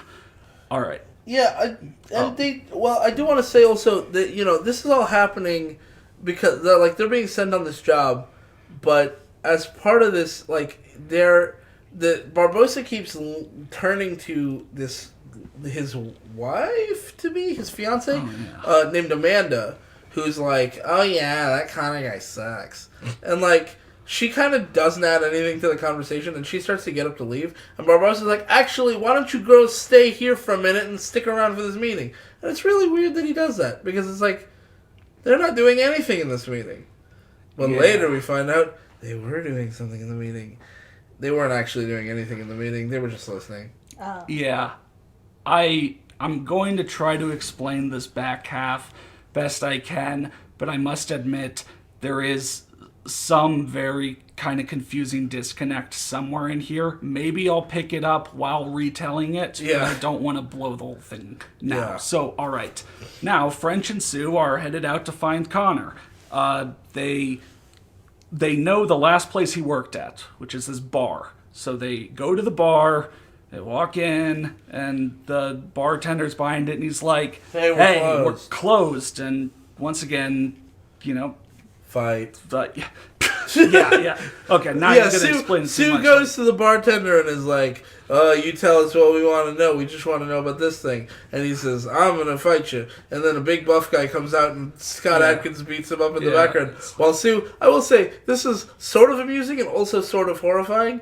Part of how Sue is interrogating him is he snatches a single toothpick off the bar, and he's got it kind of tucked between his fingers, and he punches the guy, and he's like poking small holes.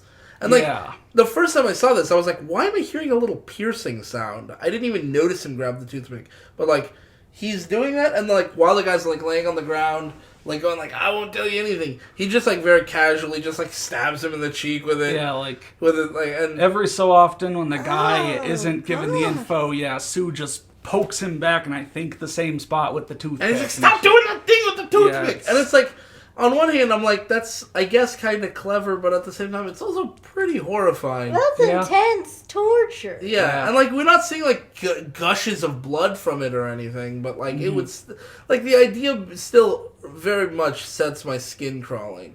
But either way, that's the scene that happens. And they tell him, here's where what, is it like last paycheck went to this place or something? Like, by the way, just so you know, they were claiming that Connor was skimming a lot of money off the top. That's why they're after him. Right. But when they go to this bartender guy, the bartender guy's like, "What? Why are you after Connor? He's a great guy." Yeah.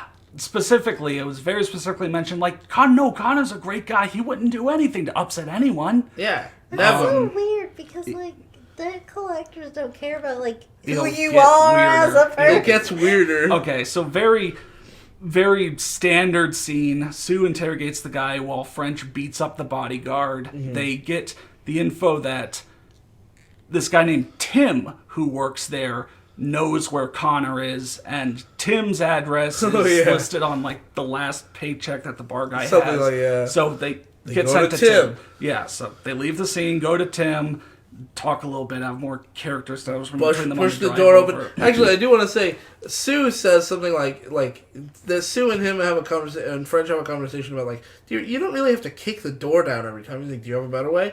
And he says, yeah, I think I do. And when he gets there, what does French do? He says, they're still doing the back and forth banter of like French is like, oh man, does it have to be this way kind of thing? Yeah. So it's like, okay, fine, I'd like to see you lead this. Yeah. And French is like, all right, sure. So they go up to Tim's apartment and knocks on the door. Once again, it's like multiple people in this apartment, and the door opens where it's kind of smoky because like this one they're just smoking the ganja. Yeah, this is just and this guy comes to open the door, and French is just very coolly like, "Hey, your downstairs neighbor, I see smoke pouring out of your window." And when the guy like turns around confused, French pushes the door open and pushes themselves inside. Yeah. And so then she was like, okay, I'm kind of impressed. That did work. And he was... It still seems like it takes longer, though. Yeah, but it's not as violent. And we know how much French detests violence. Right. That's why he's been beating people up in basically every scene, and also was totally down to break that guy's kneecap. Yeah, that's why he's been getting a little more okay with it each scene, but still complaining each scene. And so they talk to Tim, and Tim is like, oh man, Connor's a great guy. And like everyone's just constantly saying, Connor's this great guy. And I'm like, we get it, movie. We get it. There's something more going on. We know. Okay, you don't have to have every single person who's ever crossed paths with Connor mention how great a guy he is. Yeah. So once again, Tim is like... Like, the only way it could be weirder is if they were all like talking about how he was great. They were like, oh, he saved my sister's life. He cured I was missing a foot before I met Connor, and he healed me. I can walk again.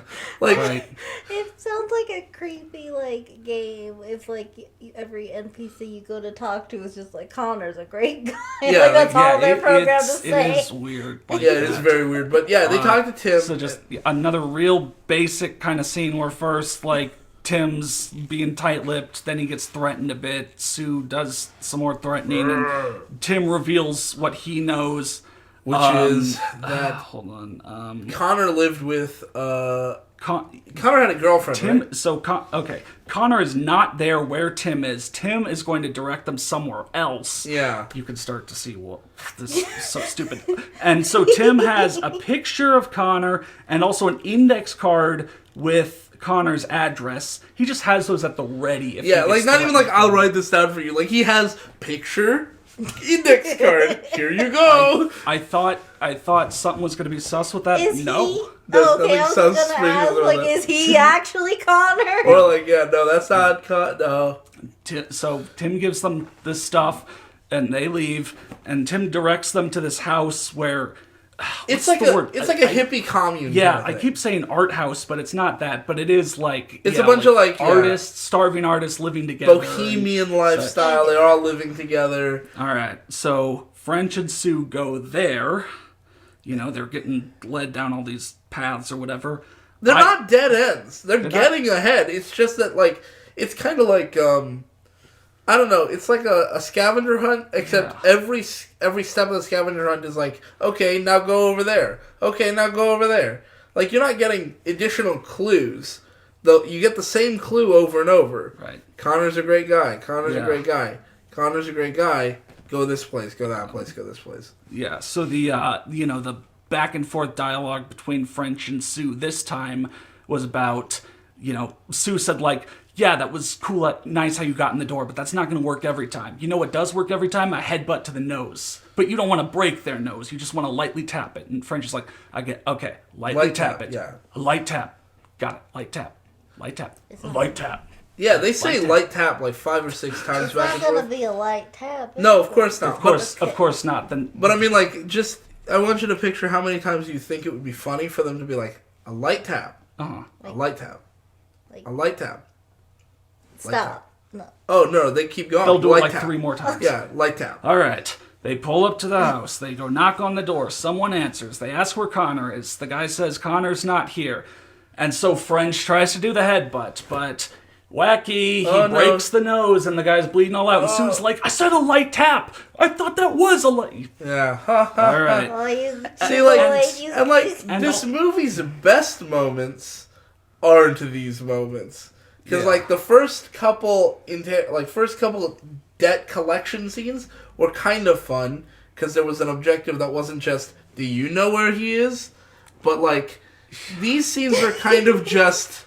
Oh my They god. just kind of go on and on. Straight up go to like 5 different places trying to find Oh, Connor. So I'm gosh. trying to sort of Rush through them, yeah. I'll bring this up. This doesn't end up being anything I thought it was going to be. I thought the subtitles might have spoiled the movie because the guy who French headbutts and basically knocks out, I thought the subtitles said Connor, ugh. But that guy's not Connor. No, that's not Connor. But, all right. They get here, and there's an Asian woman as well. Yeah. I don't remember if she... I don't remember her name. I really wish I remember the dialogue here because this is where it feels like there's kind of a disconnect. She says, Connor's not here, and you need to go talk to Amanda. Yeah. And this is where they just believe her and go down that path instead. It's kind of weird because they say you need to talk to that B word, Amanda. Yeah. Connor's a great guy. He and his daughter. So were- Amanda's evil. Yeah, Well, that's this according woman to is this saying Asian that. woman. According to this Asian woman, Amanda's evil.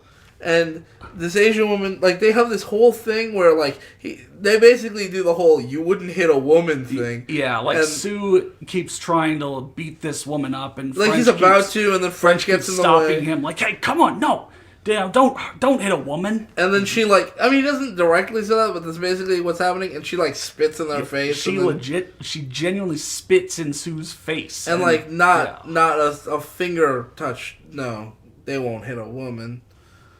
Which I guess I'm glad, but at the same time, I'm like, this seems like a real double standard when you, like snapped a kneecap For earlier. less. Right. And, like, you punched Mono in the head with brass knuckles multiple times. He's probably dead. Cheek. Right. Yeah, Yeah, stabbing a dude in the cheek. And, Yeah. like, Yeah. yeah, it's a little... Especially, like, I mean, I guess it's not really that surprising, too, because, like, Sue apparently dangled a kid from a 3-story Right, building. Right. So like French has the problem. Sue would have no problem. Yeah, and like I think that's consistent for Sue's character, but I think the movie's just afraid to show that, and like I don't know what that really says. I don't even know if it would have been better if they'd shown it. Maybe it would have been worse. Does this woman fight too, or she? No. So I guess. But there are a lot of people who don't fight that they beat up. Yeah, I guess. I mean, don't know. Gordy doesn't fight. I guess, see, like, it's even more of, like, French running into new uncomfortable situations and him not being as okay with this, debt collecting thing. Yeah. But again, it's like, you're more than halfway through, dude. Stop complaining. Yeah, stop complaining. Just realize this is part of the job. And, like, also, Sue threatened Angelica earlier, and French had nothing to say about that. I guess because he was still working under the assumption, but like you wouldn't really. I guess. I don't know. Either way, they're going, they get this information from the So, at this house, they get the information from the woman that Amanda, Barbossa's girl, knows what's going on and where to find Connor. So, and maybe there was a line of like, Connor's not here, but I didn't hear that, which is why I got very confused why the two suddenly, like, it's like they turn around and I think they do say that Connor's not here, but it is very weird that they're just believing. This woman just very quickly convinces them that they need to find Amanda and track her down now. Yeah, she knows where Connor is. So that's what they do. They go find Amanda. They go back to Barbossa's house, where they see her, getting ready to get out into the car. And they have a conversation that's really interesting, and I think this is where Louis Mandylor really shows that he's a great actor, because like they give him some actually decent dialogue and like a sad backstory, and he carries it pretty well. And Scott Adkins reacts pretty well, and like that's why I think this movie is sort of good in a fun way, but there are parts of the movie that just drag for no reason. Like we should, I feel like because with the whole like house hunting thing, it should have just been like a montage, like where he is, maybe one fight or something. A montage definitely would have been better than I'm always spending this much time. Yeah. So there's the one conversation while they're scoping out Barbossa's place for Amanda, where Louis Mandylor gets to share Sue's dramatic backstory. It's just like one conversation. It comes on pretty sudden and it's all at once. Do you remember what his backstory was? He had a small kid. Yeah, he had a daughter. Maybe you know more than me. I'm trying to remember. I really just did not pay attention for this scene. Oh yeah, no, his daughter died. Oh, that's what it was. I believe, if I remember correctly, his daughter died, and he started taking these jobs because he needed the money because she died of leukemia, and Scott Adkins asked him is that what you he says do you drink so much so that you can forget all the bad things you've done? And he says, I drink so much so that I can forget my daughter's face, because every time I do any job I think about her, and that's the reason I got into this work. But I don't have a wife anymore, blew that, and I don't have a daughter, and that really, and he does a good job delivering the lines and delivering the story, and it's very touching and stuff, but at the same time it is all just kind of dumped here in this one scene. Yeah. And that's kind of not great, especially since we just learned that Connor has a daughter, and so we know as an audience that this is about to be a thing where there's some parallel. I think if on, if he had mentioned I had a family once, and just sort of brushed it off they're not in the picture anymore, and it's the reason they're not in the picture is because they've wife left him after the daughter died. Slowly. Yeah, full admittance that for that scene I was not paying attention. I was confused enough at what just happened at the house that I know that scene happened. I know that basically Sue's entire backstory got dumped all at once, but I forgot most of the details. Also, I think part of I think that's probably the best non-fight scene in the movie, because you get to see the characters both be sort of emotional, and also one of the things that I like about the scene is that they don't rely on flashbacks. he tells the story, and they just let Louis Mandylor carry the scene with his acting instead of having to be like hearing a gravelly voiceover while he talks about his daughter dying of leukemia. You know, a worse movie would have cut to black and white footage of a girl in a hospital bed. You know, like all that. Like, they would have done all that. No, this movie just, it's a side view of the car. He's sitting there looking out the window, and he's kind of muttering to himself. And also to Scott Adkins, who's in the background of the shot, visible, and he's like, oof, I just opened a can of worms. I'm so sorry. And he's like, you're not the one who gave her leukemia. Like, you don't have to be sorry. And there's nobody to be mad at this point. It was years ago. I can't, like, I've been doing this for 20 years. Yeah. You know? And, like, it's just kind of sad. And it's like, okay, yeah, good actor carrying the scene. Yeah. Then they follow Amanda, who gets in her car and drives away. Then Amanda comes out of Barbossa's place and gets I in the gotta car, say, and they go follow her. The way they follow her, it seems insane to me. Like, they're following her, like, 10 feet behind her car. It is like, so... there's not like even... She would know she's mean. And, like, she stops somewhere, and they are parked, like, right behind her. And as soon as she leaves, they leave with her. They follow right behind her, and also apparently follow her for half of a day. Yeah. Like, I thought they'd follow her somewhere and then confront her, but yeah, like, she leaves Barbossa's place, goes shopping, like, eats lunch with a friend. They're still... like, there's a part where she's her. sitting... You know that, like, classic sort of scene, like, they don't shoot inside the restaurant, they shoot... There's, like, a table sitting outside the restaurant, and she's eating and talking with a friend, and you're seeing it in the reflection of, like, a passenger mirror, and then, like, the camera kind of pans out, and it's like, if she were to throw a quarter at the parking meter that they're sitting next to, she might have a chance of getting in. Like, that's how close they are to her. And she's seen their faces, so it's not clear why she doesn't recognize them instantly. Right, they follow her for way too long. Way too long. And then, sun is setting by the time when they finally confront her, I don't know, she's like at a front door, like she's at an apartment maybe, building, like, and she's screaming at this apartment building. It's like, I'm the best F you've ever had, blah, blah, blah. And she storms back to her car, and I believe they confront her at the car, right? they're both, they parked, and they're both just sitting there, and it's like, is something bothering you, Amanda? And it's like, what are you doing here? Yeah, you guys get out of here. She didn't know. I was thinking it'd be like she'd known the whole time. Nope, she didn't know. So they confront her, don't really do anything to her. She just... At all. She just reveals, she reveals a new location to where they could find Connor at. She gives the exact apartment number. So, it's like... It says, he's upstairs in that apartment. She has something to do with this, but also, like... She doesn't care. She's like, dumb. my husband-to-be is paying you to go kill him, so go kill him. And they're like, okay. So, oh my god. Oh my god. I'm just going to summarize. From the time Barbossa gave them the mission, they went to the bar where then they were told... when Barbossa gave them the mission, she was in the room. Yeah. Right. So they went to the bar where they were told to go to Tim's place, where they were told to go to this other house with the art students, where then this chick there told them to find Amanda, where then Amanda gave them Connor's location. This sucks. Amanda, I hate this. Why did you just tell him when you were This there? sucks. Yeah, like, if you know where he is and also want him killed / beat up, I mean, if you were eventually going to give them the information, you could just... I mean, even if it was the kind of thing where, like, if somehow, for reasons, she doesn't want Barbossa to know that she knows where Connor is, because I'm assuming they were in cahoots and it went south and that's why she wants him dead. Whatever. Right. Why not just send, like, an anonymous tip? Go here. Yeah, or she could just pull them aside. While they're there, like...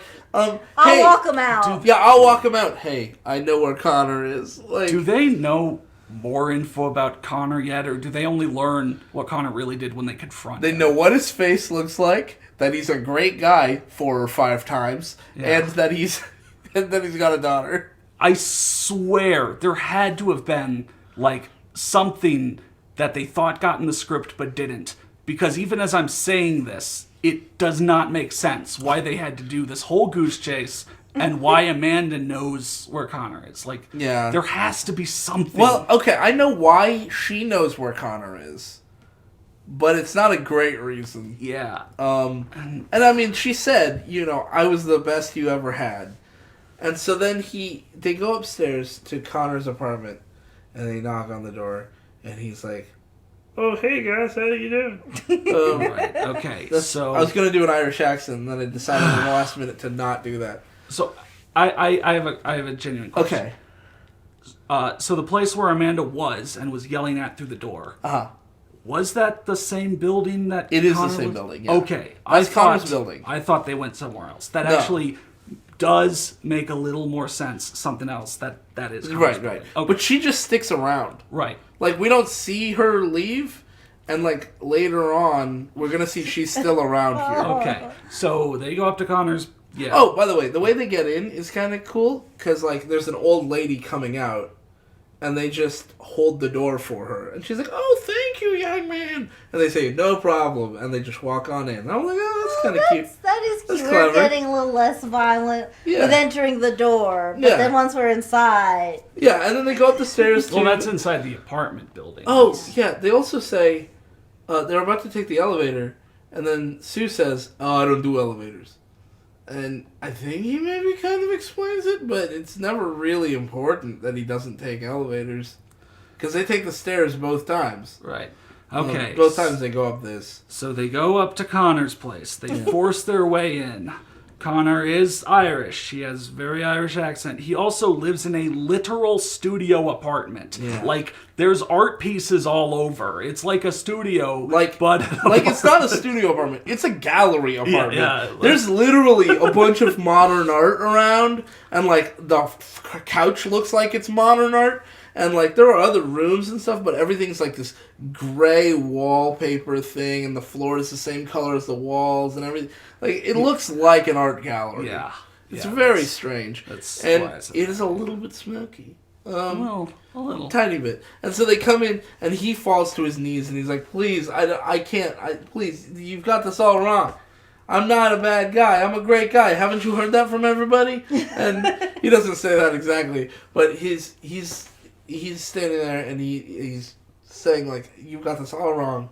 And is this when his daughter comes Yes. out? Yeah, so his daughter comes out and is like, Daddy, why are all the mean men after you?" And he says, "Oh, go to your room.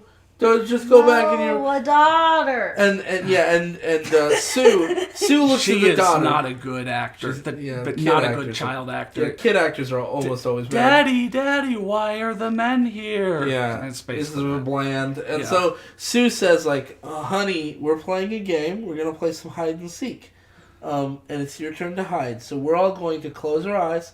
And, like, Connor's got on his knees on the ground. He says, "See, we're all going to get on our knees." And so, like, French and Sue get on their knees. And they say, "We're going to count to 100. And you better go hide. Go hide in your room. And we'll come find you afterwards." And Connor's like, "Yeah, that's right. We're playing a game. These are my friends." And Sue's being nice to the little girl. And she says, she still looks really scared. But she's like, "Okay." And she goes back to her room. And they're like, 1, 2, 3. As soon as the door is closed, they're like, "Okay, look, just tell us what we need to do." Yeah. And Connor says, and they stand up. And Connor says, like, "Okay, here's the deal." Ooh, Okay, dropping and the tea. And the deal seems to be that he was dating Amanda after his daughter's mother died. Right, so he worked at a place that, like, Barbosa owned. Right, one of the being a strip crime- clubs or something. Yeah, over in Dublin, Yeah. Ireland, and he, like, I think got it Amanda on was with one one of of the them, yeah. strippers and Right. got her pregnant. Right. Um, That's the mother of his daughter. and mother of maybe child. he was also taking money off the tills to, like... I don't think he was, because he is a great guy. Okay. So, when Barbosa found out, the mom, he killed the mom, but the daughter was born, and Yeah. Connor and the daughter fled here. And then he got involved with Amanda. But Connor and his daughter fled to the city where Barbosa lives? I think he moved here with the stripper who he was with like his wife. I could swear that... And then she got killed by Barbosa for some reason. Yeah, maybe I was wrong about the place he worked at over in Dublin also being owned by Barbosa. Yeah, I don't really understand.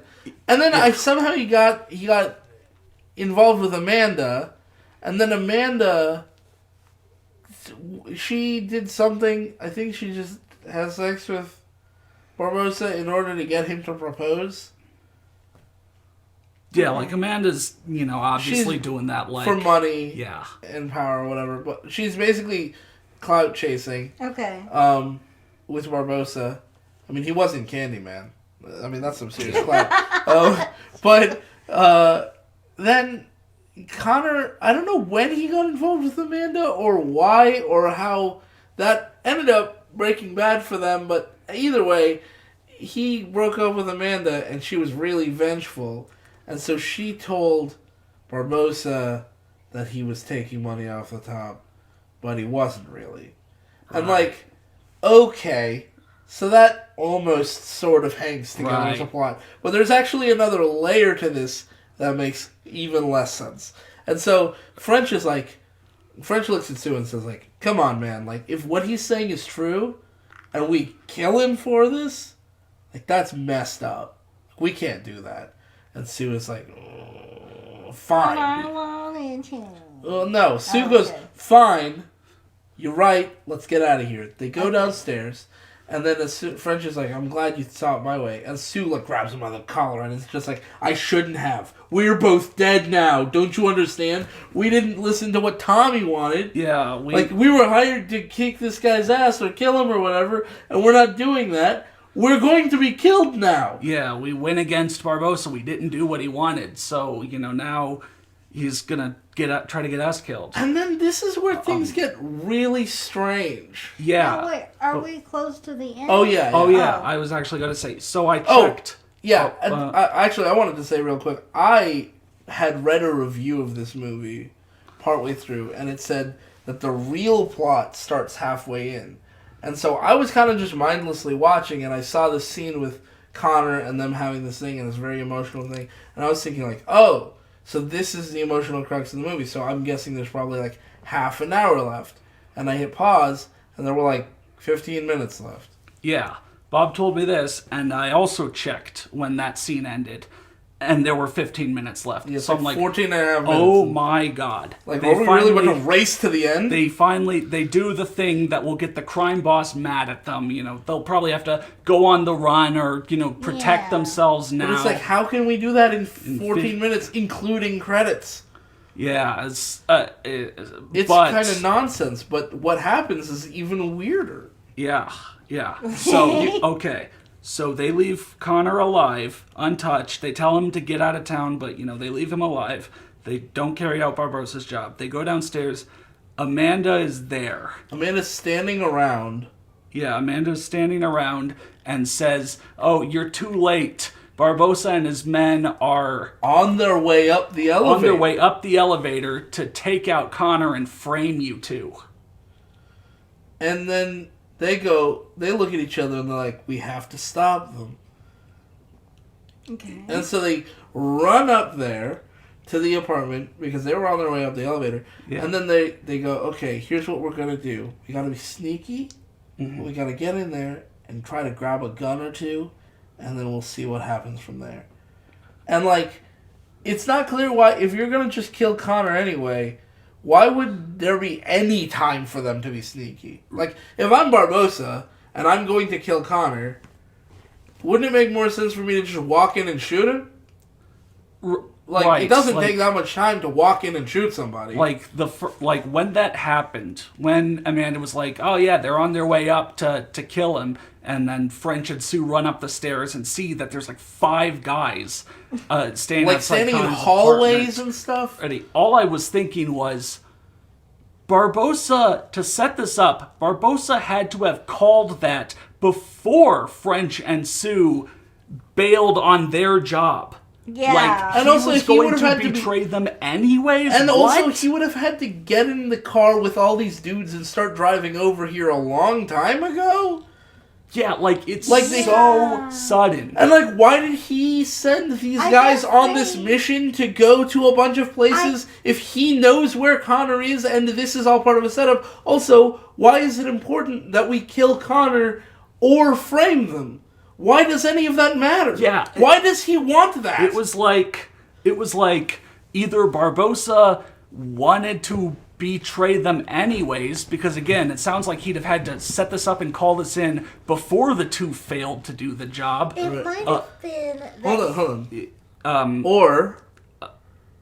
Or actually, I know I thought about it more, so I have more on that, but yeah, maybe that wasn't an either-or sentence. Oh, okay. But yeah, certainly my first thought was that, and that, like, Barbossa sucks as a crime lord. Like, if he was wanting to betray Tommy and his associates and whatever, why even get them to do whatever? Anything, yeah. Why not just attack them? So, Yeah, I'm like, I don't know, maybe it's just like he hired them to do the job, but he knew that Connor was just such a good guy. Yeah, he's such a great guy. well, Well, actually, I do want to say real quick, Barbossa's men are all carrying guns, and some of these guns look like older guns. Oh no! And it's like, yeah, that was the point of that guy in that there's the scene. same MP40 or whatever it is that one guy was. But it's like, again, like I said, there are more guns in this country than there are human beings in this country. I would not imagine it's very hard for them to just get some modern weaponry, right? And also, every single goon has a different gun. All of them have different guns. One of them has an Uzi. One of them has an AK-47. One of them has an MP40. One of them has a Sten. Like, it's just weird how much variety they have. Yeah, it feels like it was something where maybe it was like, oh, we can get these older guns and that'll be really cool. Now, how do we work them into the plot to make sense? Yeah, since like, that would be like harder or weirder than everyone just having, normal modern guns. And so like they're there, and then like Scott Adkins and like Sue and French sneakily like attack two guys and punch them out and steal their guns, and then they're like sneakily moving down corridors, and then like they get to the living room that they were in before, which was the front door led to the living room before, but now they had to go down a hallway to get there. I don't know. They get to Connor's apartment, the front door where Barbossa and like two other guys are. Barbossa like turns around, sees them. It's in slow-mo. He dodges out of the way while French and Sue shoot the other two. It's actually a little different than that. I believe they make their way into the apartment and they tell Connor and like, okay, you actually do need to get going. Yeah. Like, it's like, we were going to leave you alone, but like, you actually have to leave now. You guys head down the fire escape and we're going to stay here and hold them off. I thought there was a first firefight to maybe something like that at to enter Connor's door to get in, but then they barricade inside, and I'm like, why are you staying to fight? Why don't you go with the people you're supposed to be protecting and protect them on the move? Wouldn't that make more sense? Like, if Barbossa and his men are coming here, why would you want to be here? But either way, then Barbossa and his men and Tommy and Alex show up. Remember Alex, the guy who swept at the beginning? Yeah. He's there, and like, he knew they were going to betray them. It's this very kind of drawn-out fight scene because, one, no one can hit anything. Oh my god. Yeah, they fired so many shots and didn't hit anything. I messaged Bob, like, can someone hit something, please? Because once French and Sue barricade, more of Barbossa's men come in, French and Sue and them fire at each other. It's like a very small, like, it's literally smaller than the room we're in right now. I'm closer to that, like, that couch is farther from me than they are from each other. And yet, they're firing fully automatic weapons at each other. And I'm honestly, like, when I was watching the movie, I was thinking, like, do I want to put in the effort to count the number of bullets that were fired before anyone hits anything? It may be too much effort. Like, if there's a number on screen, I did the tedious task of counting. But if there's not a number on screen, you can be assured it's more than 100. Right. No. So, it's literally like... Right. They're just shooting at each other, reloading. It doesn't... Why is nobody hitting anything? I don't know. So both sides get messed up. Like, Barbossa's random goons go down. Sue gets pumped full of lead. Yeah, and absolutely. Falls down in the middle of the bleeding out his mouth. Yeah, Barbosa comes in after his two men and basically mess up Sue. And even, French gets shot a bit, but manages to crawl out a door. And, he shoots Alex, who was there. And Alex was, on Barbosa's side for some reason. And Tommy's there. I was trying to explain it like that because, so the fight scene ends. French is just not important now. Right. Sue's lying there basically, taking his last breaths. Barbosa walks in and, says some stuff to Sue. And then Tommy walks in behind Barbosa and, cocks a gun. And it's obvious that he's going to, shoot Barbosa. Yeah, and he says, you thought I didn't know you were going to betray me? And I'm like, you knew? Why did you let him in? Yeah, if you knew he was going to betray you, why did you let it happen? It's just this really weirdly paced thing of, one guy walks in, then the other guy walks in as, a surprise thing. So, and I'm pretty sure Sue, takes his last breath on camera. They film him, and he's dead. And, so then Barbosa tries to, is like, Tommy, we don't need to do this. We're business partners or something. And Tommy's just like, not anymore. And yeah, it wasn't that. It was basic. I mean, it was pretty dumb. It didn't really make any sense that he would even remotely try to negotiate with Tommy with a gun basically pressed to his head, and he just killed their best guy. It doesn't make any sense. Right. And, again, somewhere in there, Alex had betrayed them, and they killed Alex. Right. And it wasn't really clear why he'd betrayed them, or even, why he was even important. Maybe, Sue took out Alex after they talked a bit, and then Barbosa walked in and took something out Sue. Something like that. It was, nonsense. And it's why did Alex betray them? Who knows?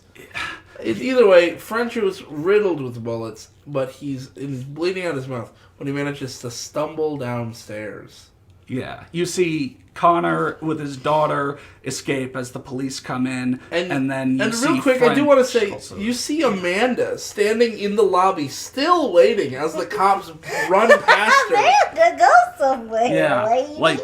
literally, as she's looking away, Connor comes down the stairs and goes out the back. Yeah. So it's almost he had to dodge her. Honestly, yeah, if she hadn't looked to the door to see the cops come in, she would have seen him and the daughter running out the other door. But they run away, and the cops come in, and you see now it's an exterior shot, and French is stumbling to the car, and he's still alive, but just barely. Blood's dribbling down his chest. And he's laying there. And then at this point, you remember how we were seeing cows? Right. Yeah. So now we're getting, the last time we saw cows, they weren't just standing around in a field. They were being kind of marched into a slaughterhouse. And then this last shot of cows that we see them being executed and gutted. And it's really graphic, and I don't want to see that. But the movie just shows it. They don't imply anything. We see, guts spill out. It's very gory. It's in black and white, but that doesn't really help. Because we are watching...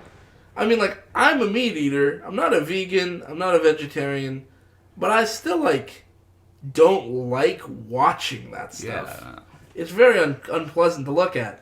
And then it cuts from that to, a piece of steak. Now this is not in black and white. This is now in color.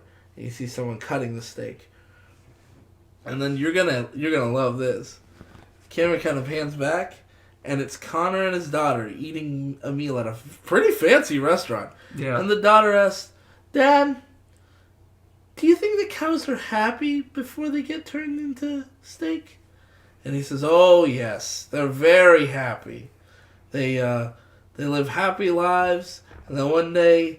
the farmer comes up to them, and he gets them, and he jumps, and she goes, and she eats the steak, and then the movie's over. Is Scott Adkins died? They don't clarify. It's a metaphor. Did he? See, it's a We're metaphor. all cows, or the debt collectors are cows, the slaughter. Yeah, because they're the victims. Then it's credits. And the credit song honestly kind of slaps. Yeah, it's the kind of credit good. song. But yeah, so Scott Adkins gets to the car. I assume he's alive, even though he looks like more at than least half he's dead. He's mortally wounded, potentially dead. And like I said, I swear that Sue died He on definitely camera. dies on camera. Which Which makes it really weird that on Netflix you can find The Debt Collector 2 starring Scott Adkins and Louis Mandylor. What? Yeah, there's a sequel And that it stars has the both same of them. two. Yeah. And it's the same two playing the same two characters. I don't know what the setup is. Maybe it's showing us more of their adventures on day 1.5. It's like an interquel. I think it's going to be that He survived Sue somehow. barely survived. Like he was on death's door, but Even the though he was- paramedics got him to the hospital and I mean, stabilized when we him. first see him shot, it's like so much blood. It's like if it was like a bucket of blood flying out Yeah. his back. And he's pumped full of lead at point blank Yeah, range. honestly, in that last fight scene, I was kind of like, "Whoa, they went in on the blood squibs!" Like, Yeah, they really, really went in on the blood. and it's a small thing, but like Scott Adkins gets like shot somewhere in the stomach, and immediately blood's pouring out of his mouth, which I always love. Yeah, that's a cool. I mean, Yeah. it's cool, but also like he's going to die. Like, Yeah, it's not supposed to happen that way. yeah, your body likes to keep that stuff inside. But yeah, no. What did you think of that metaphor about the cows? I didn't know that that's where we were going. It's a pretty stupid metaphor. In a way, it's kind of like a reverse media res kind of thing. Kind of. I guess. Reverse? No? No. What do you mean? Just like normally it's like the beginning and the middle, but now there's stuff in the middle that shows you the end. I don't know. It's like it lines up like with his story though, because like Yeah, it's like a cow in a pasture, a cow in a field, a cow in a pasture, a cow in like a farm, a cow in a slaughterhouse, a cow being gutted. Is basically the so transition. it's Scott Adkins. Okay, I Yeah, but, I like- wasn't really sure what the cows had been doing up to that point. I mean, they were just kind of hanging out. But like, this is a very weird movie. I mean, I guess I was kind of right where it was just like like the little jobs leading up to like a big job. Yeah. Kind of thing. Very wild story. I'm disappointed that I don't know the status of Scott Adkins' financial trouble. Yeah, no, that's never clarified. Yeah, no. We never see him get paid for anything. Yeah, no, it's Even day one, which went off basically without a hitch. and this is my whole thing about the pacing of this movie or so. Because like I said, the first like 45 minutes are all the first day of it. And yeah, movies, you can do that where it's like one day or, one kind of period of time, like Training Day. Yeah, Training Day is a great example of that, yeah. Or movies can, do the thing of, the rookie who starts their job and then gets more in over their head. I know this is a weird example, but like Zootopia. Yeah. Yeah, she's a rookie. They didn't spend the first half the movie on her first day. Yeah. It's just a little The bit of thing her is- there, her doing more and more cop work, and then starting to get embroiled in a big Right. controversy. But here, it's like, it does that very specific amount of time for so long, and then, right near the end, it does like a big thing where you think like, oh no, now they're on the run, they need to protect themselves. That then resolves itself in the next scene. It's resolved in the same building. Like, they didn't even leave the building before it was resolved. But, like, I mean, the problem with that is that the movie takes place over the course of, 3 days? Yeah. Right? If the movie had taken place over the course of 2 months, you could see, like, here's one day, and then, 3 weeks later, another day, and then 3 weeks later, another day. Something like that, right? Like, you could pace it out like that. But because it's specifically 3 days, your options are do this, where you've got a ton of time spent on the first day to establish things, and then just rush through the end. Or you could make an extremely long movie, or you could make every day pace the same, and then the first day would be very confusing for us. Yeah. Right? So they're kind of they're stuck between a rock and a hard place because the movie takes place over 3 days. If it had taken place over a week, I think the movie probably would have been better. Yeah, You they know? they spent so long kind of on that first day, and to show like, oh, French is a fish out of water, but Yeah, he's and, like, they kind of tried to- getting okay with it. But And they then it tried to just- include, comedic elements, and then the very end of the movie, there's nothing comedic at all. Like, the poster thing never comes back. The prostitute angle never comes back because Sue's whole character arc after his big confession becomes, I miss my daughter, I'm only doing this because that guy has a daughter who reminds me of my daughter, everything's about that great guy with a daughter. And, like, Connor's role in the movie is, like, he's this great guy we've never met for, like, 20 minutes, and then we meet him and he seems fine. Yeah. He's just some guy who expositions for, a minute. He has a daughter and was being set up, and so and, they shouldn't kill him. The ending doesn't really make any sense to me. Maybe it does on paper make sense, but because it was delivered too quickly and also too convolutedly, it seems like killing Connor, setting them up, and...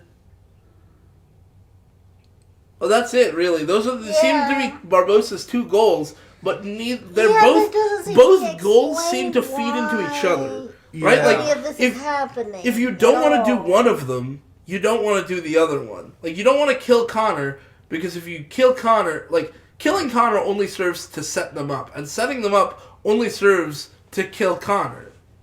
Yeah. Right. But neither of those things is actually important.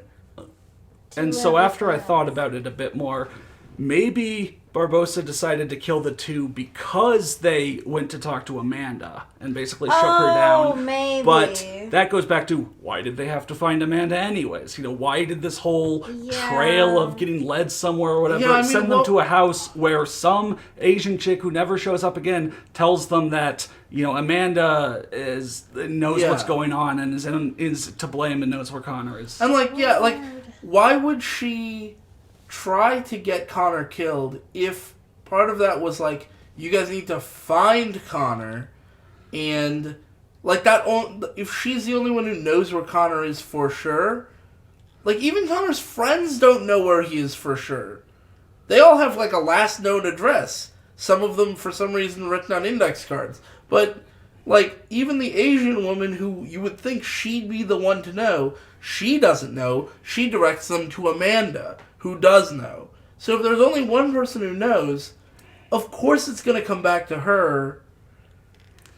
Yeah, Wow, okay. Well, this movie was really cute at times. I really like the romance. That was nice. And, like, the comedic moments aren't too bad. Yeah. I kind of like some of the jokes. I feel like it's a movie where they had, like, a good thing going, but then they're like, oh, but this kind of has to be, like, about something. It has to be a serious plot. And then it's like, oh, no, your serious plot is just dumb. Yeah, I'd say the performances, aside from Barbossa's and Gordy's, were pretty good, but the script, really did not tie anything together. And I saw, just before we started recording, I saw there was a review. I saw the title of a review that said that the sequel is better than this movie. So I'm hoping we watch the sequel and we really enjoy it. But I don't know. Well, I guess if that comes, you can tell me about that one.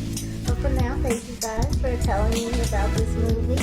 Thank you guys for listening, and remember to comment, like, and subscribe because we all need friends.